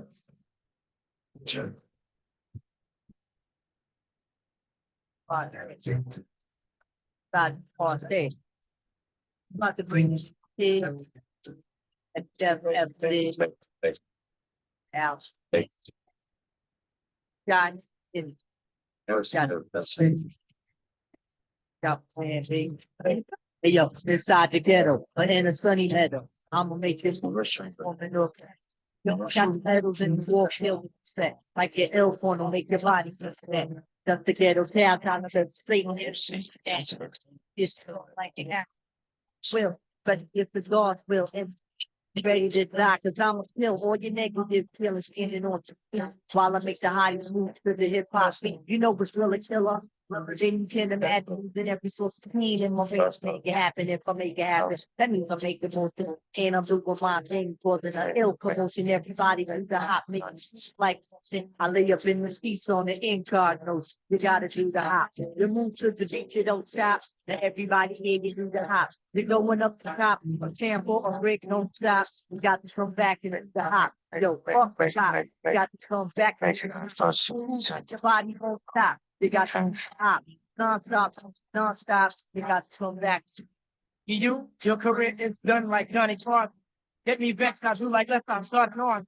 Now that I got that out my system, watch me stab up the track as if my name was O.J. Simpson. I'm taxing in like Van Halen. I work for mine. You can freeloading like Hato Page. I'm representing with my crew. Messing around, bite my rounds, I beat that ass with my shoe. Come on, you know I'm crazy, Night. Night can't deal with what he named twice. You must be mad in the head. I wasn't exactly leaving my text. Niggas sound like that. If it ain't gospel, then they sounded like that. Might as well be back at that. Y'all punk MC better take the freaking breath. Use a corny motherfucker. You must be high smoking the Chris Tucker. No fast wanted. I put more beats in the piece that the premiere and Pocahontas. Word is corner in the back. And all you honeys out there, word is one, you know my status. I'm coming for your panties then. This ain't the Barnum Bailey show. I don't get there with the clown. So why don't you and your friends sit with me and my friends? So don't get your ass buying, you ain't get no end. Word is on it, don't stop. I see Javon come along through the house.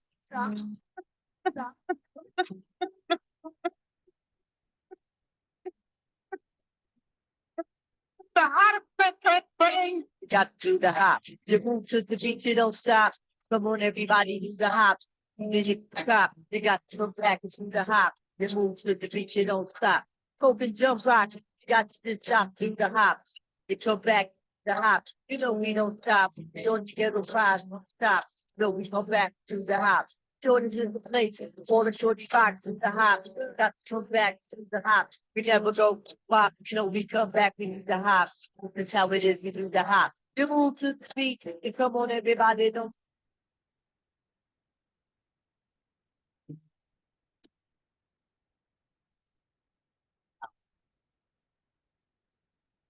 die.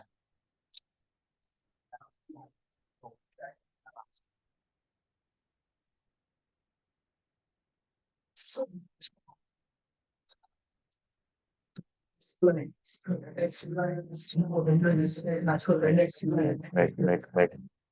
make a great choice. Make this your level. Make make a great choice. Make Say, goddamn, make a great choice. Let us. it's hard. Faster than the culture, making my Yes, sound like and with my mom, I can let the rhymes take the structure. The rings up the circle with the whole. Not a Shabbat. Last name. tomato. Last name. Oh, sorry. Last name. Make make a great choice. This one. Sure. Each is it. Each is. Make a great choice. Sure. Make make make it was a thing. Make you very short secrets of the test. Make make make sharpen. Make you very short. Make it cheat sheet. Make make you very short secrets of the test. Make make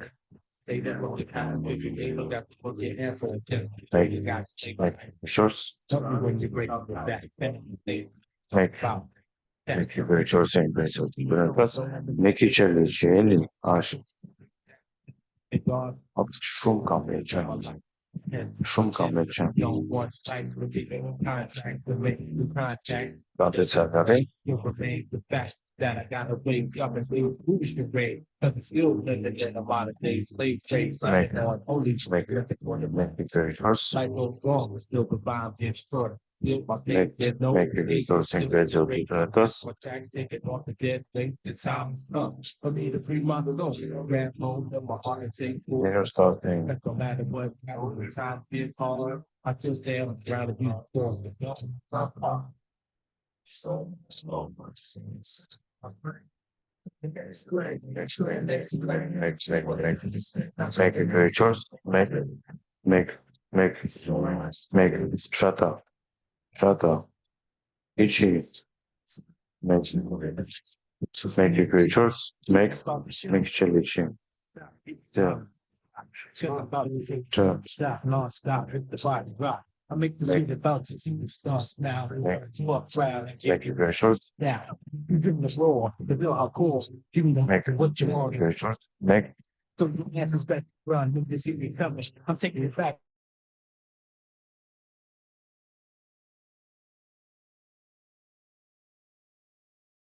Rock the party, you never forget it. When it, that is. Yes, we can get it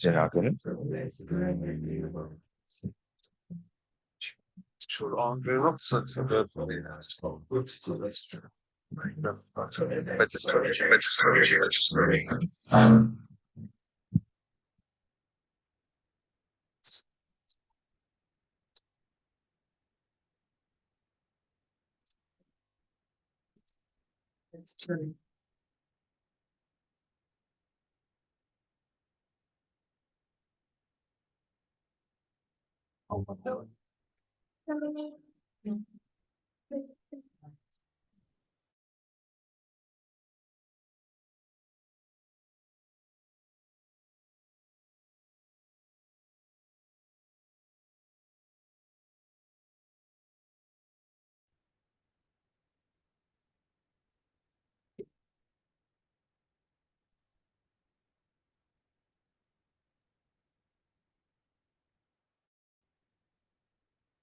I was born in the Boogie Down Cat again. Fell down on the rat stand. Spoke on the super one that drips to the P now. While I shuttle off the doors of the long hour. I mean, my mind is clear when I transmit. I am the man of the family with the chance. I want to let forensic prove that I can been smooth with the thread from Peter Waterhead. Want to say, salutations to the mention of the new year. We're about to place it in that 3 feet of two with it. Peter Shadow, Mr. Jones, Herm. I got a hail above the 100 Herm Valley in a small ported shotty in the jacket. For the brother means everything when you're packed. Get your butt out the string. I thought Muhammad broke it up. That means the devil likes the autograph the China to the break. Yo,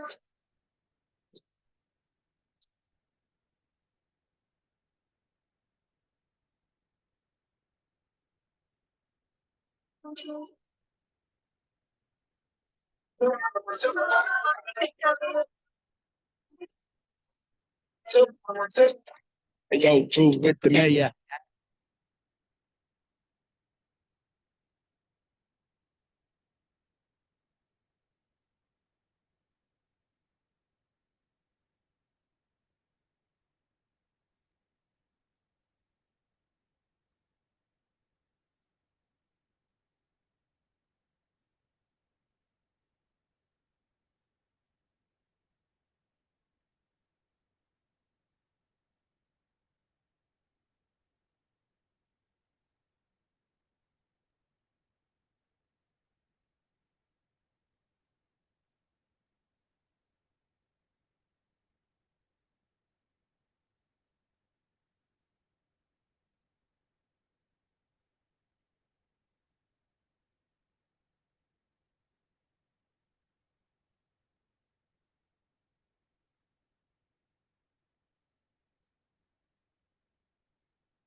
Ας με γυρβίρεκ. Ραστβαμεκ.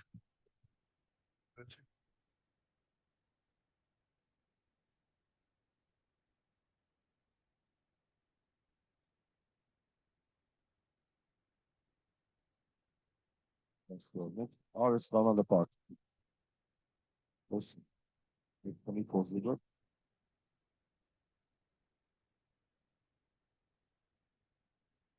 Раз με γυρβίρεκ. Τι τσίτας. Στα κλινάμι δεν τσίτα. Λεπάστου. Eli pastsu. Ka. Pastsu. Mek. Şöyle. Eli. Eli. Все. Lava. Rastva me girvίρεκ. Çöz.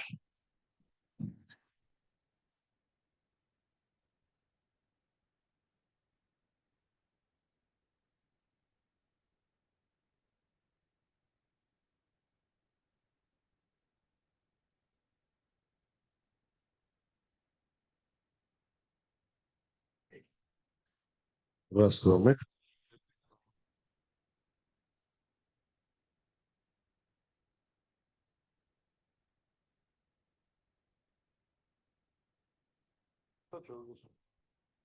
Make.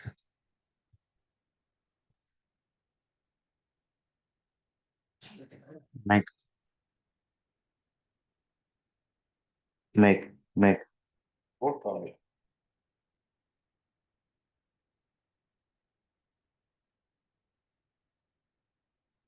Make. Make a good choice. Make a good choice.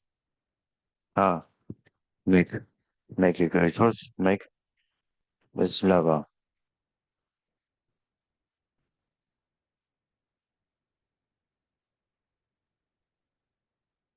Rastva me girvírek.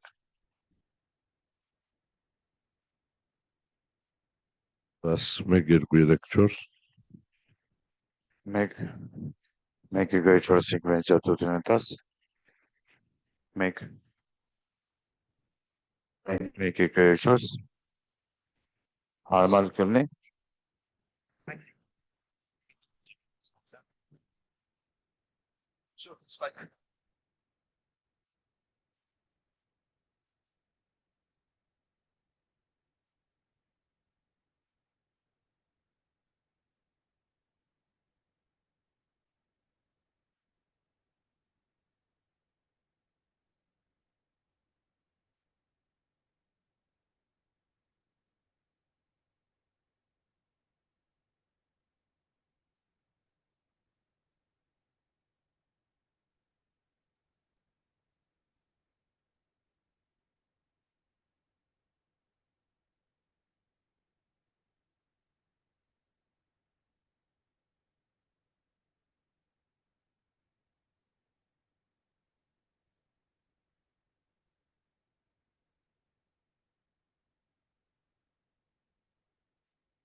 Hey guys, we're starting. Hope everyone can get seated. Everyone can come back. Venadar Dun.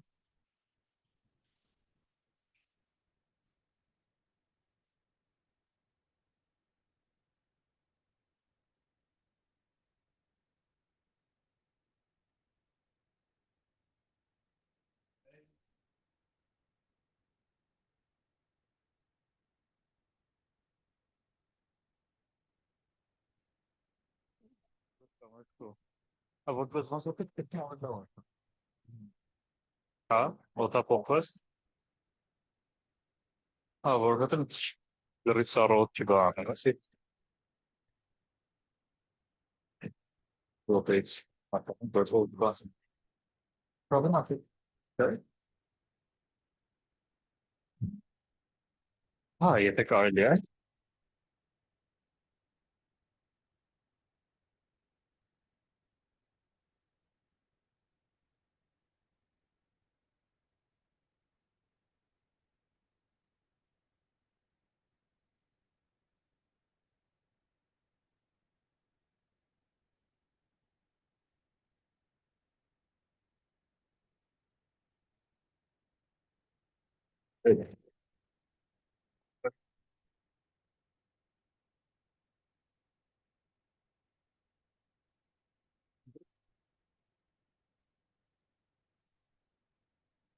Already filling.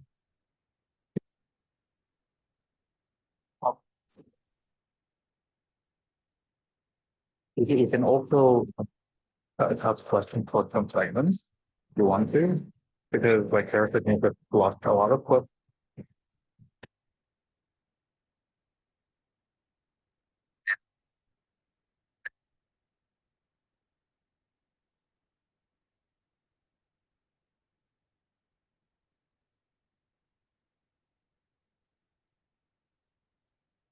So next point about that the effect of the words like the bonus that will how do someone so the automated return there, you know. Okay, guys, let's get started again. So, hope everyone had a bit of a break. We're trying to solve the conditioning issues. Hope it's a bit better now. Ware avelilaf glini. Sounds very political. So, let's get started.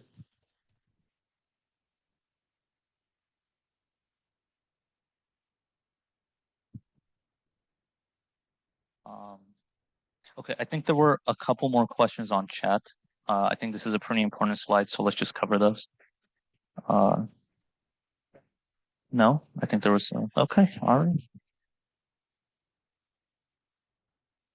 Okay, are we good to move to the next slide? Yeah.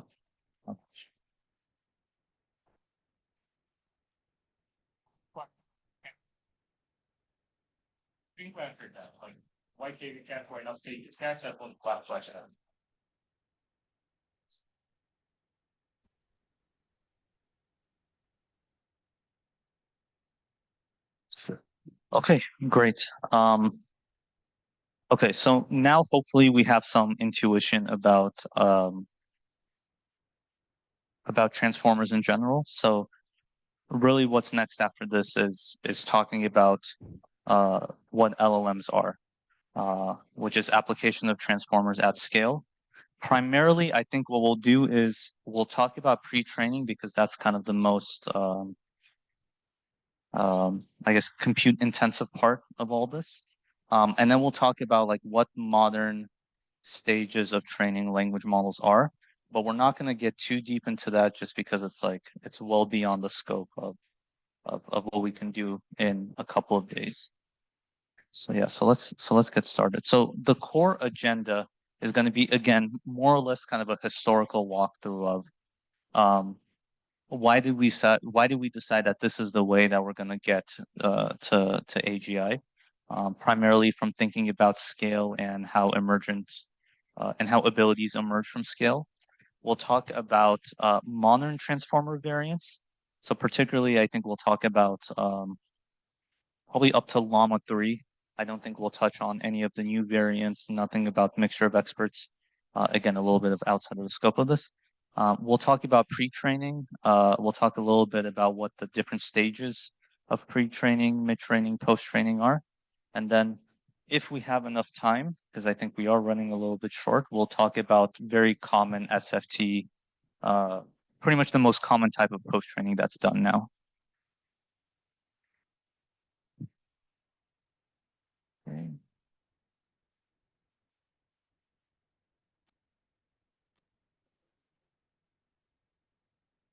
Oh. Okay, so one framing is that look, predicting a joint probability over a sequence of words is actually a relatively generalist task. That if you're able to do this quite well, you'll be able to perform not just a single task, but actually multiple different tasks all at once. So this might seem kind of obvious to you now, but you know, around this time when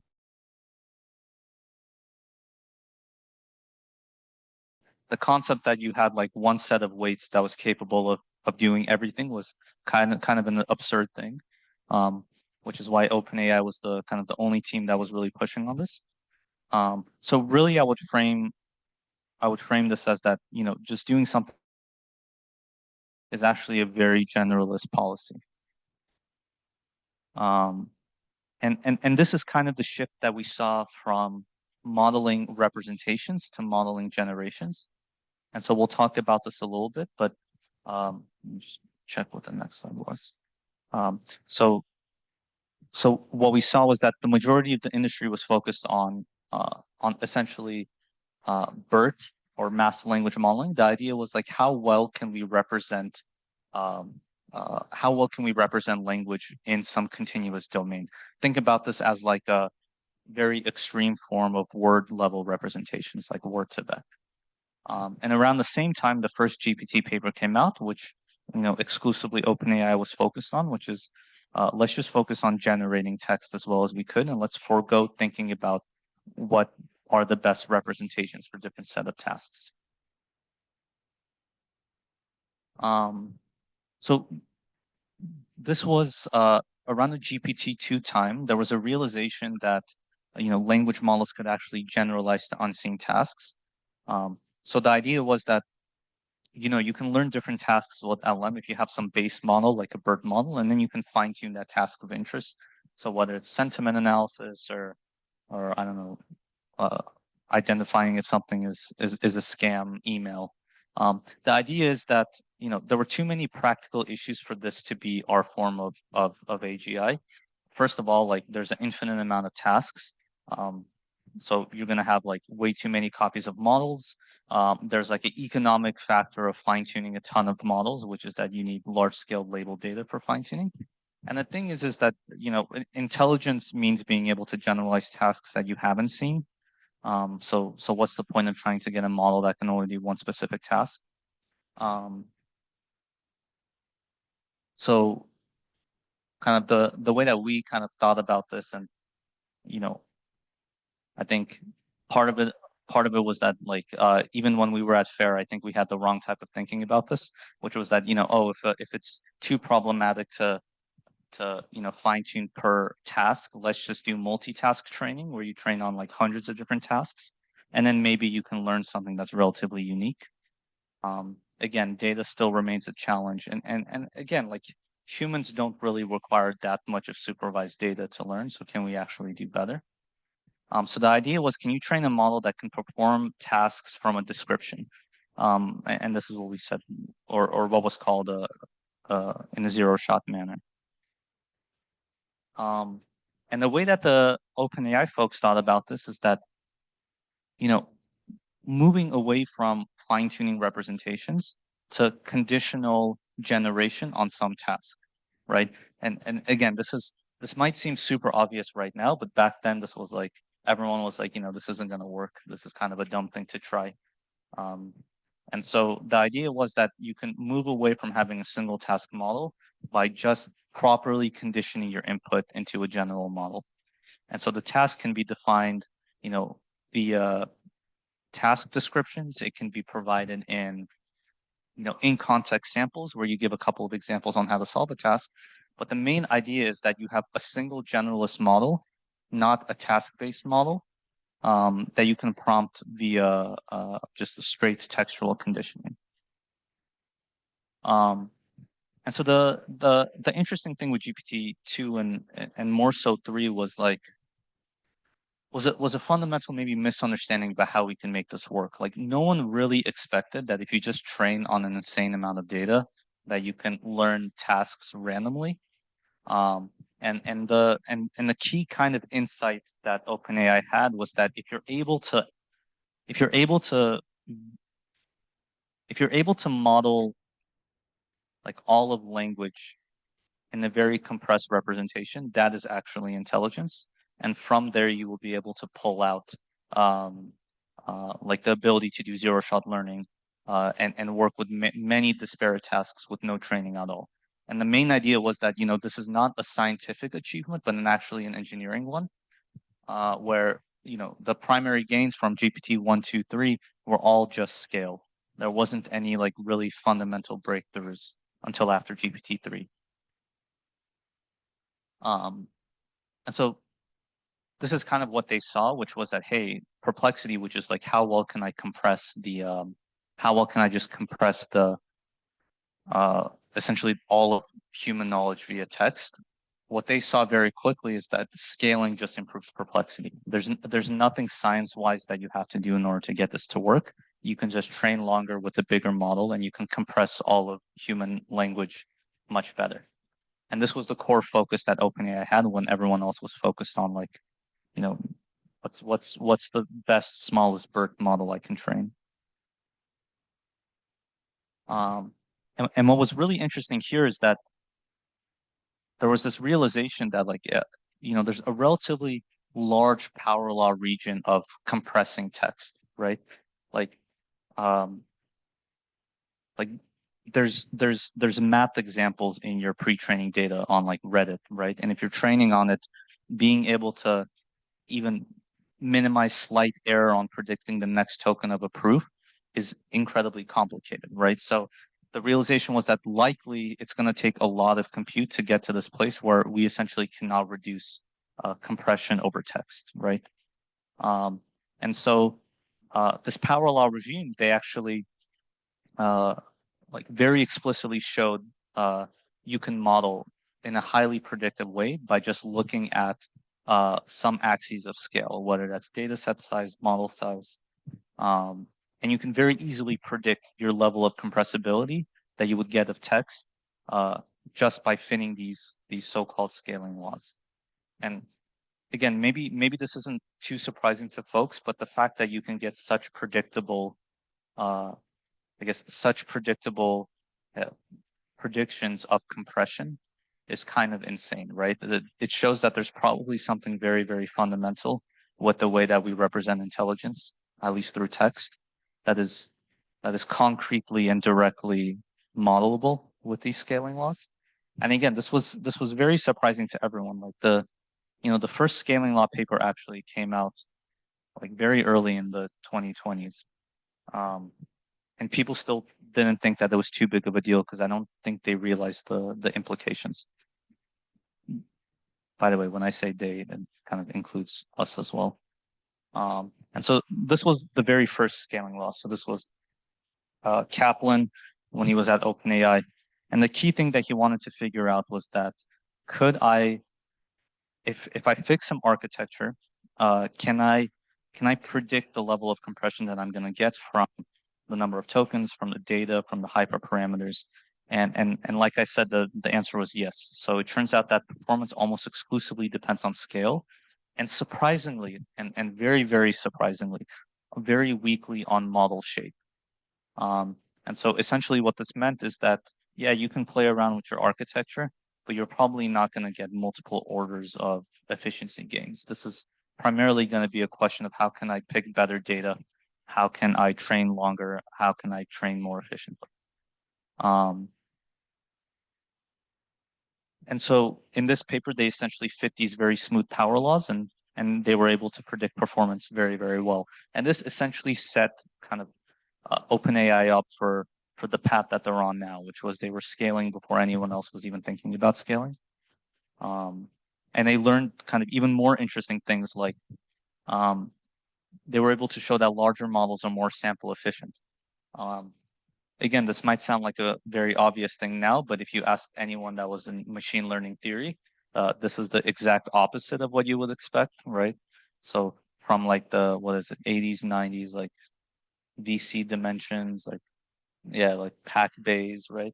Yeah, pack learning, right? So like from all of this, you would not expect that larger models would be able to learn more efficiently. Yet empirically, we actually saw this. I mean, yeah, I mean, you cannot believe it, but and from there, what we essentially saw was essentially this explosion of compute. And we saw that the majority of machine learning kind of pulled back from like architecture research and became more of a question of infrastructure. And by the way, I think there's still this like power law of compute spent on models. And kind of what they started seeing after GPT-2, GPT-3 came out, what they saw was that you know, as you decreased compressive loss, you start seeing very emergent abilities, right? So you would be able to do things that were not present in smaller models in larger models, which is kind of crazy to think about, right? Which is that again, the architecture does not change, but at scale you have emergent properties that kind of randomly emerge, right? And so the main idea for them was that problems that you likely could not solve today, you would be able to solve tomorrow just by scaling things up. It wasn't worth the time to do kind of random research if you can just solve things by scaling things up. And kind of one thing to state is that large is relative, right? So right now there are very good language models that have, you know, 1B parameters that can perform very good tasks, right? We have models that are as good as GPT-3 was that are like sub-billion scale right now. So we've been able to sufficiently improve on the concept of what large here is.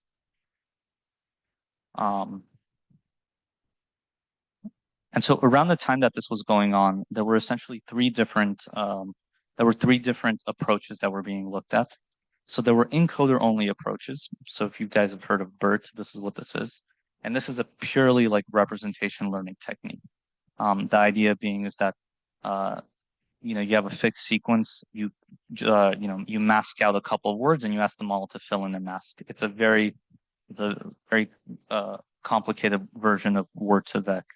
And it turns out that this is great for classification tasks, but you can't actually do generation.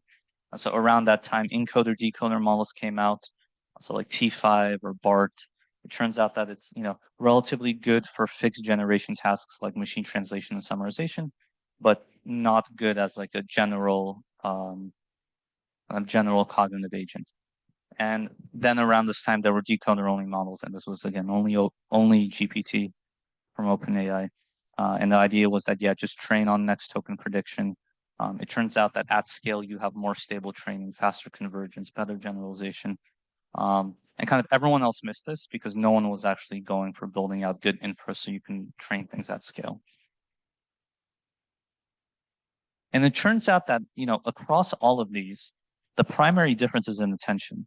So when you're doing causal decoding, so like what the GPT models are, essentially what you're saying is I'm going to predict the next token, but each token can only attend to previous tokens.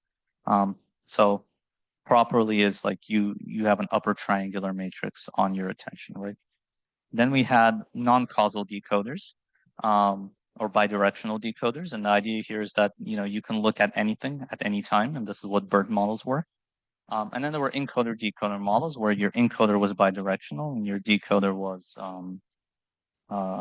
causal. So left to right. Again, of course, the simplest thing won out, which is a very common story, which is this left to right causal decoding. And there's a ton of really good work around kind of when GPT-2 or 3 came out, which was trying to completely ablate out kind of the structure that you apply on your task. And it was very, very clear that, OpenAI ahead of everyone else figured it out that causal decoding is actually the more or less the optimal structure for training your transformer models.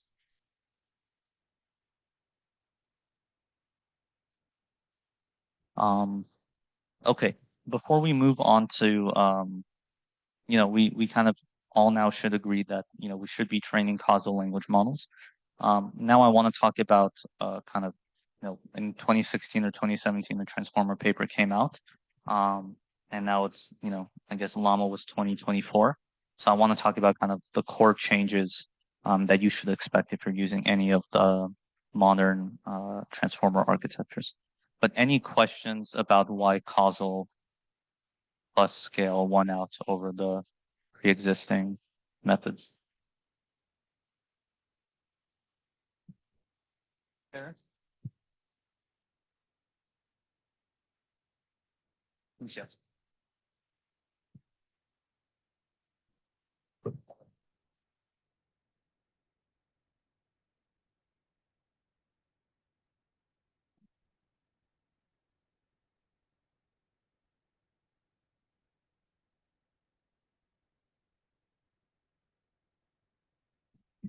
My question is about the scaling laws. In particular, you mentioned that given the one before. No, the next one. Yes, this one. So I mentioned that given the architecture, one would require to predict the scale or the resources, right, to boost the performance through scaling. And you said that interesting findings are the importance of the model shape and this fact that the larger the model, it's more sample efficient. So my questions are first, what do we understand by model shape if the architecture is fixed? And the second one is what do we mean by saying sample efficient? Yeah, let me start with the sample efficient portion. Sample efficient essentially means that for the same number of tokens, you get a lower loss. So if you have a 1 billion model that you train on 100 billion tokens and a 10 billion model that you train on, the same amount of tokens, you will get a lower loss with the larger model. Even more extreme than that, you will get the same exact loss as the smaller model with significantly less tokens. So what takes a 1B model 100B tokens to get, you might get with a 10B model in like 10B tokens, right? So it turns out that in domains where you are bottlenecked by number of tokens, you actually want to scale model size, right? And so I think you'll see this in places that right now, I think essentially scaling laws like this, talking about sample efficiency is kind of dead because you're just going to train on all the possible tokens that you have. So there's kind of no reason to be thinking about sample efficiency. But for example, if you look at the domain of like protein folding, right? So protein folding has roughly, I need to double check this, but it's like 500 billion, 600 billion tokens, right? So if you're training models to do protein folding with 600 billion tokens, okay, you can train multiple epochs, but really what you're going to do is you're going to just pick the largest possible model that you can train and you're going to train it.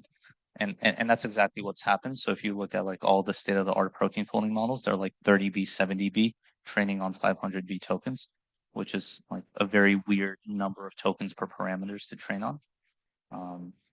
I think your first question was on model shape and how you decide the model shape as you scale. Was that right? Like, you are saying that we are fixing the architecture and the model shape itself is a contributing factor, but what's the difference or what do we understand with the model shape? Yeah, model shape primarily, I mean like you have a transformer model that has layer norms in the same exact places, has the same normalization, has the same activation function. So when you're doing these scalings, what you do is you usually define a function for what growth means. So the question is like when you go from 1B to 10B, right? What changes in the model, right?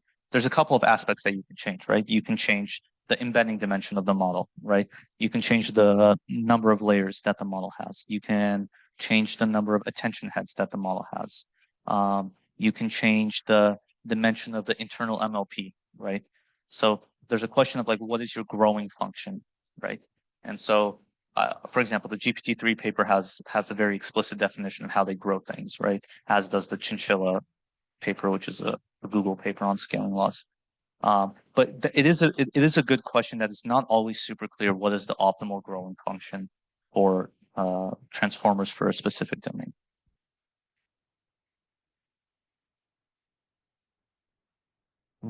So how this model shape and architecture differ? In architecture, you kind of define the meta parameterizations, right? So you say things like, okay, what norm am I going to use, right? Like, okay, I'm going to use RMS norm, right? But the model shape might be that I increase the embedding dimension, right? But RMS norm still stays, right? That doesn't change at all. So it's a different level of abstraction of what's changing in the model. And you usually don't want to do scaling laws where you change the kind of the architecture. There's some caveats to that. I think, for example, I talked about like pre-post layer norm. So some people, when they do scaling laws, will do post layer norm for up to 1B and then switch to pre-norm for stability reasons. But that's kind of like you're messing around with the scaling laws. You shouldn't do that. That should be held very constant. So can we conclude that to use the scaling laws or to be in the same, like, I don't know, scope? We need to fix the architecture, just find this optimal growing function and just, I don't know, extend the model, but don't change this architecture, just the shape. And by saying shape, we understand like the parameterization, like increase the parameter size, the number of layers. But for instance, modifications, like, I don't know, we have transformers, we have, I don't know, long former, reformer, etc. These are architectural changes, which like contradict the scaling laws. Yes. In general, yes. There are complicated scenarios where sometimes that's not possible. Like, for example, is scaling the number of experts you have in an MOE changing the architecture or is it changing the model shape? I think it's a tough question. I like depends on who you ask, right? But yeah, more or less you want to have the architecture fixed. Thank you.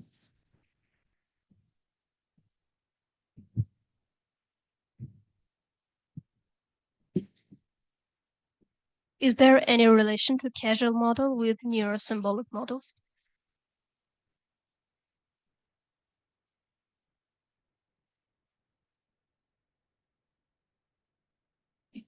Yeah, okay. So one thing I will say is that I've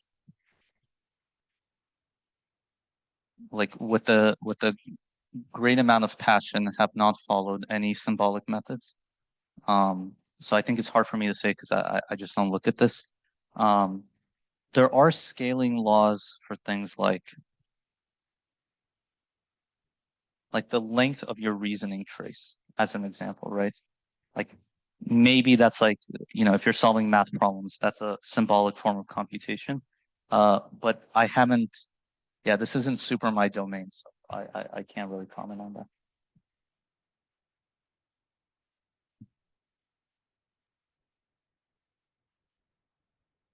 Sorry, question from here.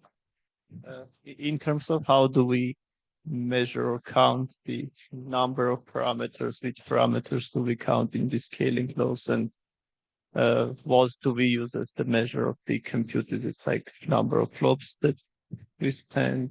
And do this law differ if we change the notion of number of parameters or the notion of compute? Yeah, that's a complicated question too, right? So we'll start at like the basic way to count the number of parameters that you have, right? So one question is like, do you count the embedding parameters, right?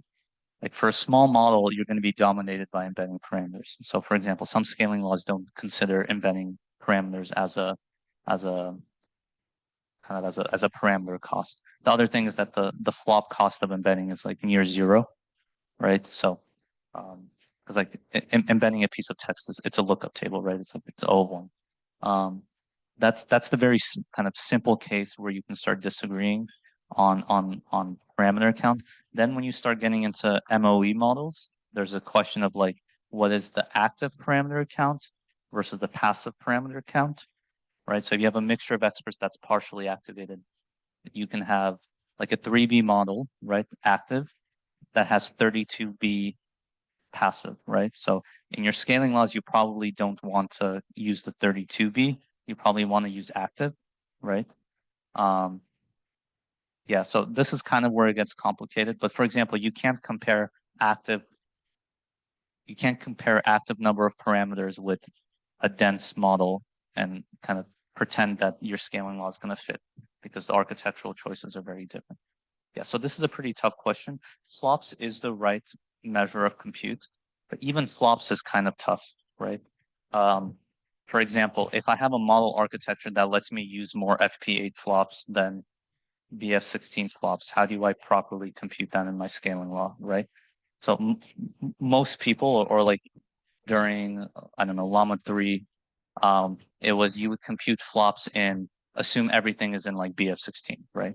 But this is very wrong, right? Because for example, your layer norms are always going to be in FP32, right? Your matrix multiplications can be in FP4.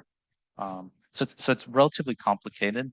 I think the key thing is you just pick something that's consistent and then hold it consistent throughout. Thank you. In the interest of time, guys, can we keep the questions short for now? Because I think we have a lot of segments that we need to cover. So maybe we can like roll back to the questions like through the next segment after like we take a longer break and let Armen continue for now.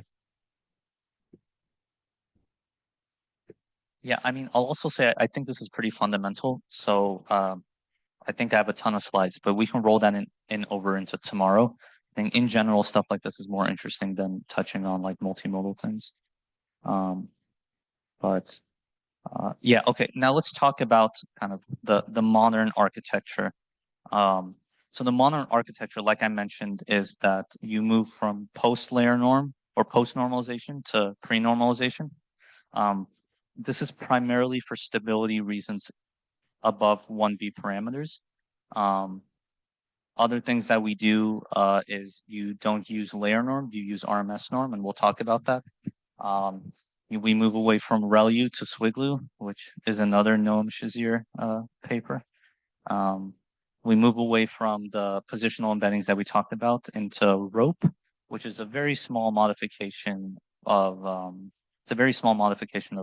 positional embeddings, and you can actually derive it yourself. It's relatively easy. And then move from multi-head attention to group query attention. Again, very, very small modification. But all these things kind of, all add 5% efficiency gains, and, stacking up 5 or 6 5% efficiency gains ends up making a pretty big difference. So very simple, layer norm just does your standard normal, it just converts everything into a normal distribution with some mean and some variance. So layer norm is the one on top. Realistically, there's really no reason to use one over the other. It's just that RMS norm is a cheaper thing to compute. And so because it's a cheaper thing to compute, we just end up using it. The other reason is that layer norm, especially for models that are relatively small, the normalization almost always is the memory bottleneck. So a lot of a lot of people that train models, for example, don't, they will like recompute the normalization in the forwards and backwards passes. Because you don't want to necessarily store the mean vector and the standard deviation vector for every input. So RMS norm just makes this a little bit simpler by removing the need to compute an additional standard deviation. Very nice, it works. I think at this point, most people have moved away from layer norm to use RMS norm. Again, nothing fundamental, but it speeds up your, I guess, training and inference some small amount. The other thing is people have moved away from ReLU into using more kind of slightly smarter activation functions. One that is very, very popular, and I think primarily used by most models today, is this thing called Swiglu. And the idea with Swiglu is that you want to introduce some gating parameter. So now instead of having just a very basic MLP, you actually have 3 weight matrices. And you compute the gaining function, which is this V, which is this V, and you essentially gate the weight matrix. You apply the gate, and then you apply it to your input. Yeah, again, we do things always in a compute controlled way. So you just reduce the embedding dimension. So you make sure that ReLU and Swiglu kind of have equivalent number of flops. And in that equivalent number of flops, Swiglu does outperform ReLU. Again, this is like, we're talking like couple percentage point differences. Like this is, I think, from Noam Shazir's original paper for Swiglu. And so again, these are like 1% differences. But again, most people try to stack these on top of each other. And yeah, if you ask why this works, there's kind of no reason. So this is what Noam said in his paper. That yeah, there's no reason that it should work, but it does seem to work a little bit better. Yeah. I don't know. Rope is probably the most standardized form of positional embeddings now. Rope essentially says that, you know what, this is actually adding another inductive bias. It's essentially saying that, you know, the inner product of your input with the positional embeddings should be sensitive to the relative distance between your current point and the point that you're working with. So again, it's a relatively reasonable inductive bias. And it seems to work. Again, this is kind of a visualization of how it works.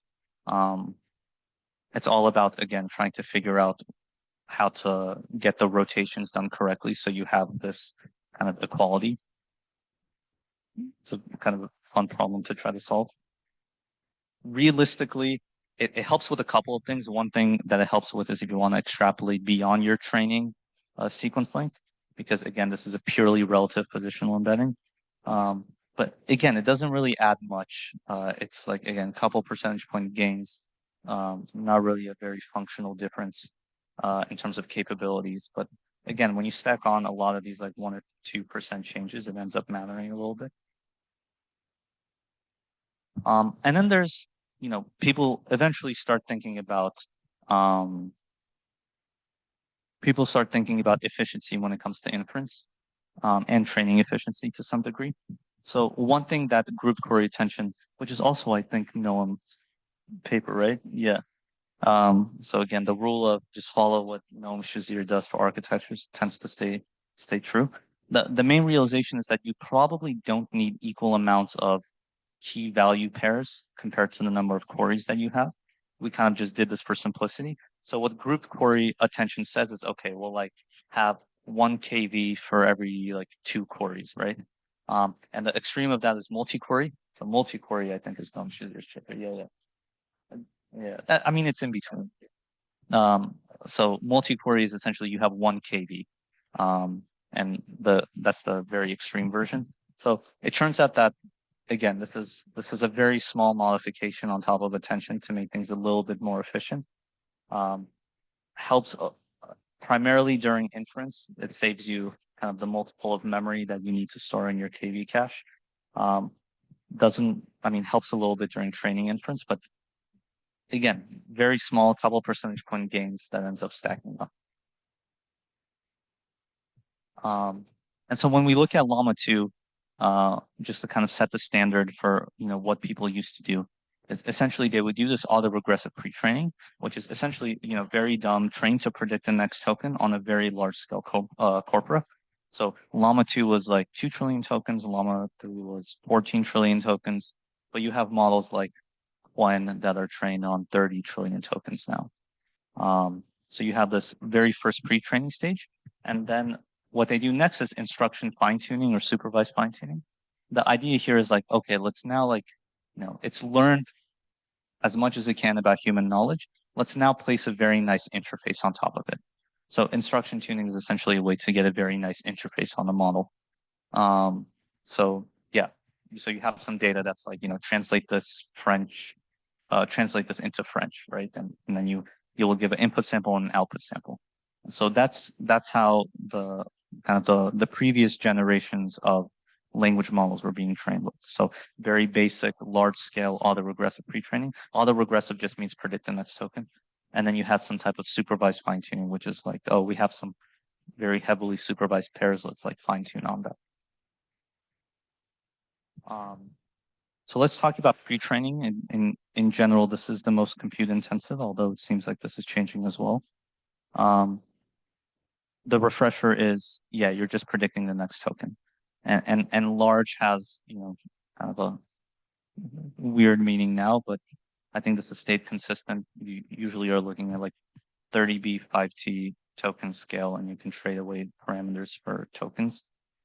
And so pre-training is pretty much the only place that you can have scaling laws, because in pre-training, you're just optimizing for compression. So it's a very direct type of measure. Like thinking about what scaling laws means for post-training is kind of tough, but the main idea that you want is you want to be able to answer questions like, what is the expected loss I will get given that I know my model size, data set size, or compute size? And so when you start thinking about pre-training, you start thinking about like, how can I build out these scaling laws? And so that was from OpenAI's original paper. And then came, once people realized that, pre-training matters, there came a lot more complex scaling laws. So you want to be maybe able to answer things like, what is the expected loss if I know my model size and I know my data set size, like both at the same time. And this kind of form factor has kind of, I think, won out. I think most people now use this. This is called the chinchilla, from the chinchilla paper, parameterization. So the core idea is that for any data set that you have, you're going to have a minimal achievable loss, right? In a sense that like there's irreducibility that will happen, right?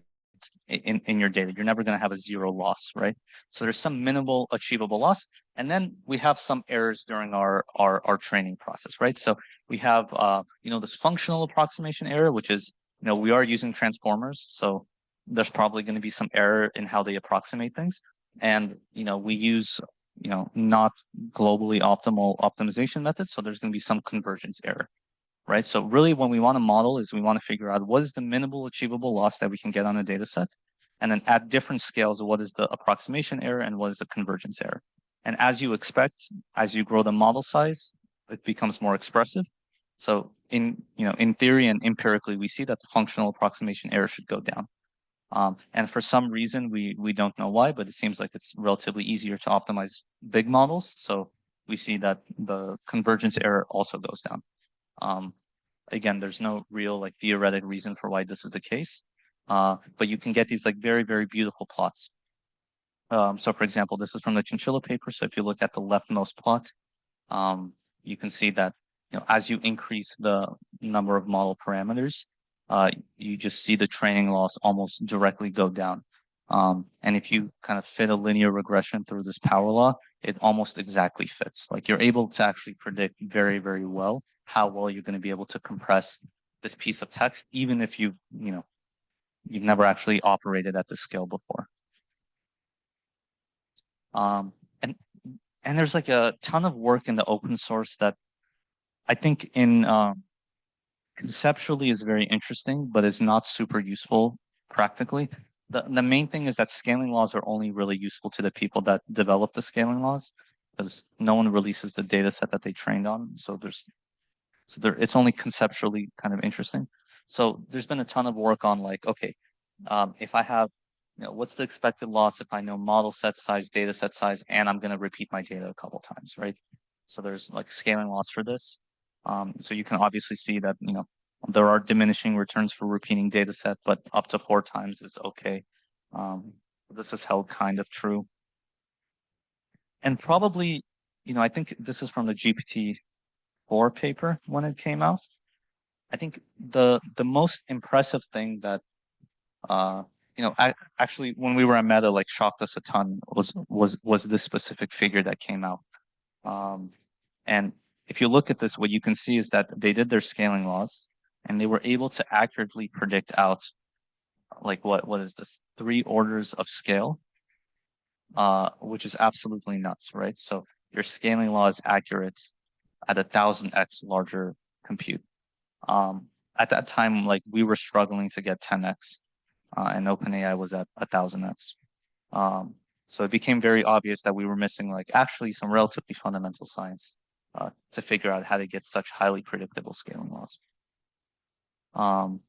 In this paper, they also did kind of more interesting stuff where they didn't just look at compression necessarily, but they looked at like, and here I think on the right, it's like mean log pass rate, which is they looked at like how well the model was able to write code that satisfied a task.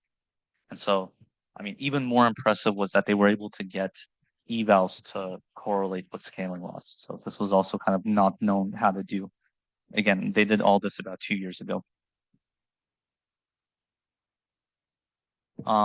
Before I move on to kind of it's okay if we go a little over, right? Yeah.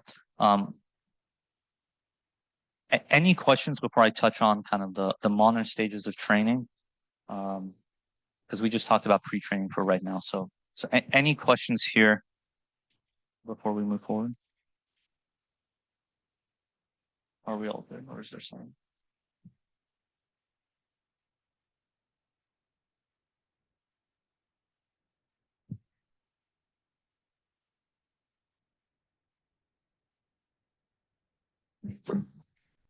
So let's say we reach a certain performance with a certain data size that's called D. My question is this, that can we somehow reduce that data size by removing the redundant or similar examples, but keep the same performance, like somehow diversify the data, but keep the same performance? Yeah, I mean, yeah, absolutely. So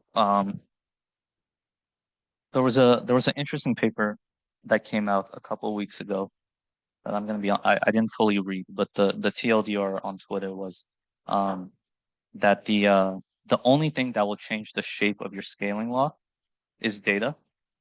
All that architecture does is it moves it up or down, but the angle is only changed by data. So it seems like data is like one of the main axes that you can really, really improve your scaling laws on. And so doing things like, I don't know, we had a paper that was called SemDedupe, which was like, you can embed all of your data, then do k-means clustering, and then only keep the data that's in the center. So for example, that you can get like 20-30% efficiency gains if you do this, right? Recent papers like the Kimi K2 paper, which is I think, yeah, probably frontier for open source models. So for example, what they do is they argue that if you take documents and then you synthetically rewrite them, right? So there's no new net information in the document. So you just rewrite it to be like more conversational, cleaner, right? You can actually get like massive scaling law improvements. So data is probably the main axis that you can get any real benefits on. Minus that is probably like very major architectural changes that like the DeepSeek people did, but these are mainly from an infra efficiency perspective, not like a fundamental model efficiency. Thanks.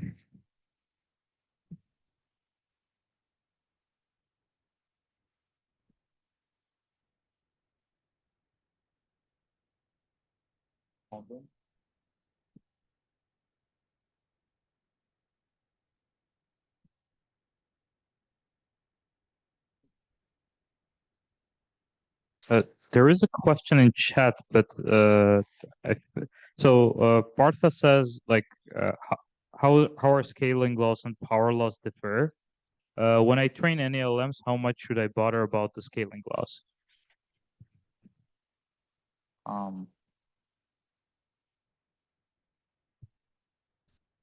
Yeah, I guess the question is like there's like this power law parameterization of a scaling law.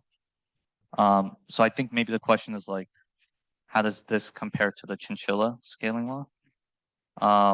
That's a good question. The chinchilla scaling law is just more expressive. So it's like a multi-dimensional power law. To be honest, even if you read this paper, they kind of said that this parameterization was also very, very arbitrary. So they just picked something that gave them the best fit.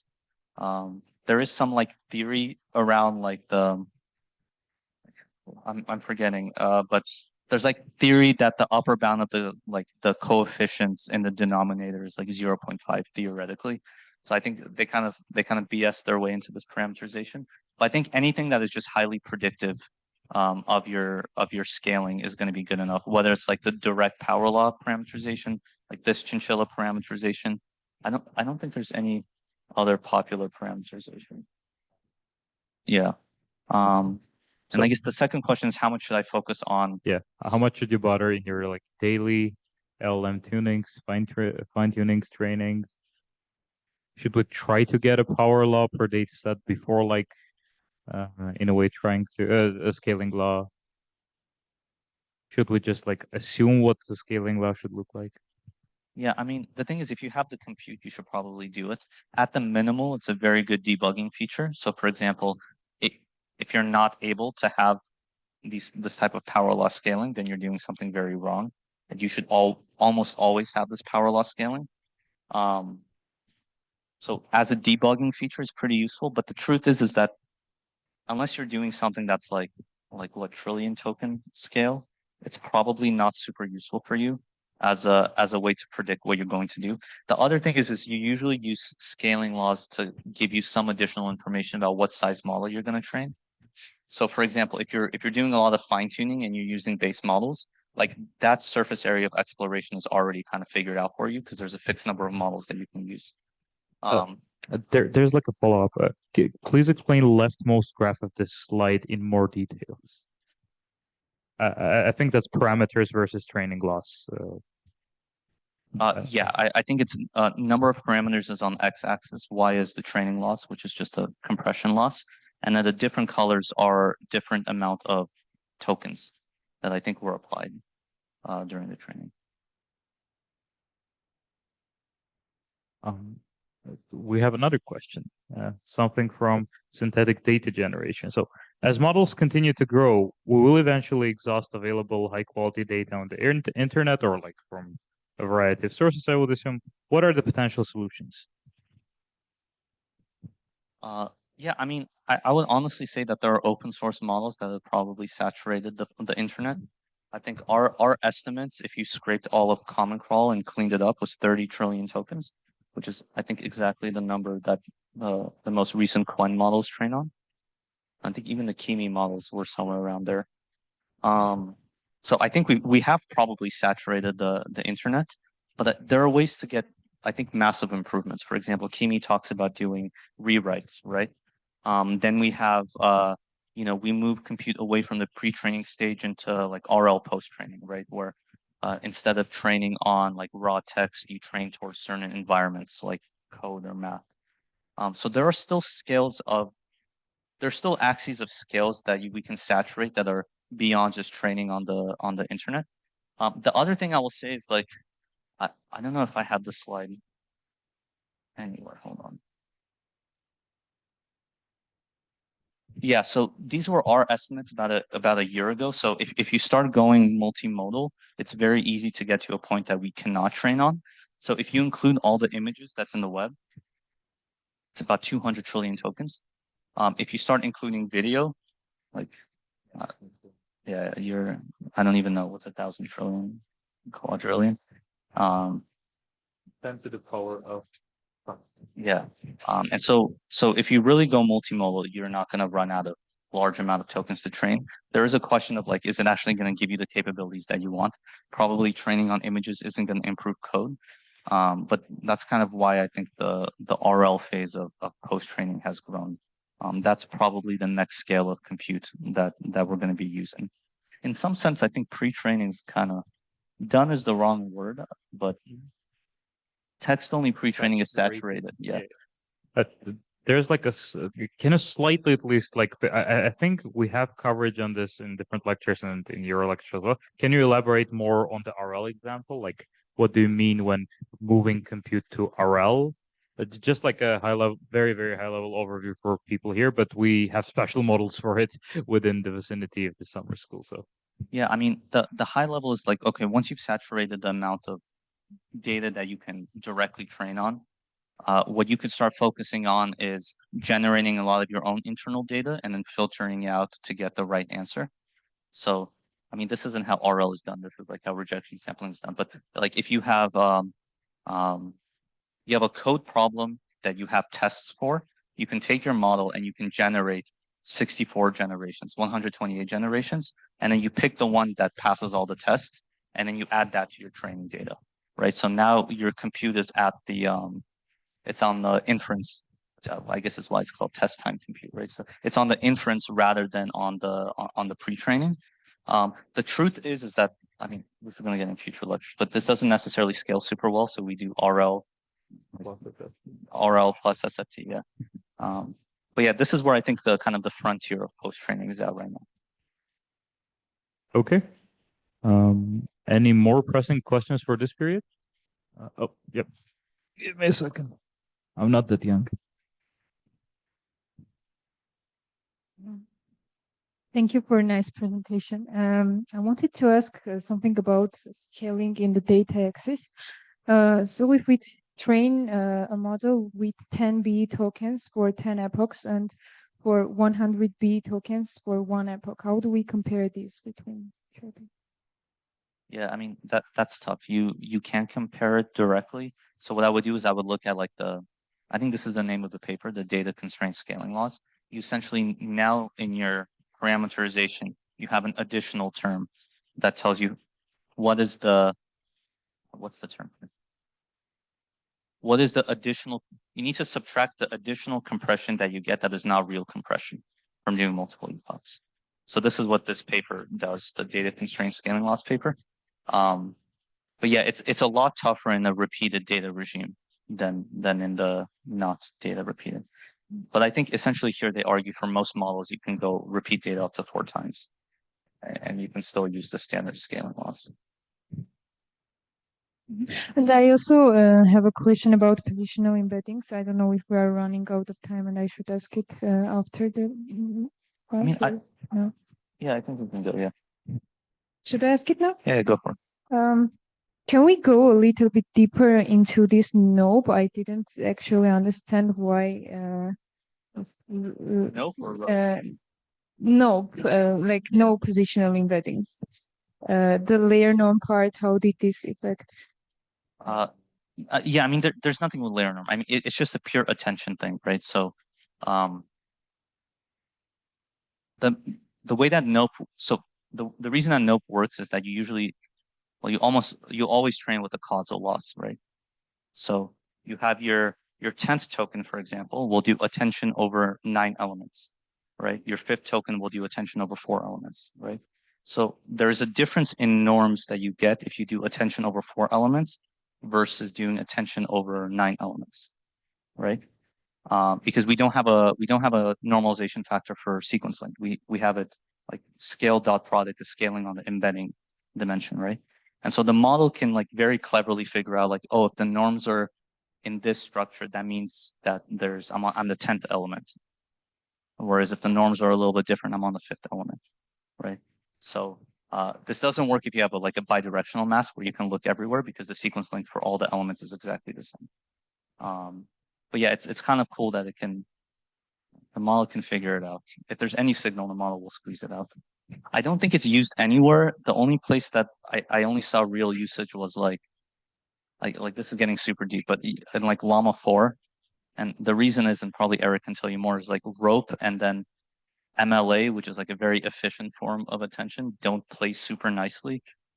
So if you're not like a Chinese lab and you're not like paranoid about doing these things, you're going to be like, oh, well, we can just remove positional embeddings for the layers that have the efficient attention, which is what the Llama 4 people did. A slight elaboration on essentially what MLA does is compression of KV, but innately learned. And usually stuff that's not explicitly learning non-abstract, concrete positional embeddings doesn't really bode bad with compression. So essentially, compression doesn't allow you to understand, this was positional embedding number 1, because it gets compressed out. Now it's like a continuous number that you can never recover. That's why they kind of don't interplay very, very well. But rope is still quite good with like MLA. Like rope is decentish at least. Oh yeah. Like it doesn't scale. I haven't seen like any good implementation past 32K long context for rope plus MLA. Which is why I'm saying if you're not like a Chinese lab and you're obsessed about this, you just don't do it, which is why the Llama people didn't do it. And can you please also tell what you meant about when you said compression? Yeah. Let's say we have like our key and value matrices. What usually can happen, we can essentially keep them as separate memory, and only for the nth term we just linearly compute them. However, what MLA proposes is, in a very simplified term, to essentially train an autoencoder that keeps the compressed, like latent version of the key and value matrix, with some tricks with rope and like scaling, but the idea is the same. And they train this autoencoder all through the pre-training process, like fine-tuning process. So it's essentially learned compression. So they learn how to compress this matrix and how to keep the compressed form. Okay, thank you very much. Is it an autoencoder or is it just matrix factorization?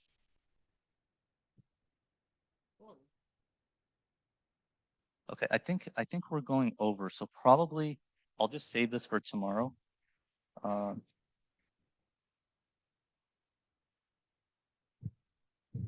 We can just save it for tomorrow, and I'll start off here. Yeah, we're already at 15 minutes. So guys, let's take a longer break now till when was the schedule? 1:30 we start again. Let's take a break to eat something, to clear this room, get some air, and be happy all around. Okay.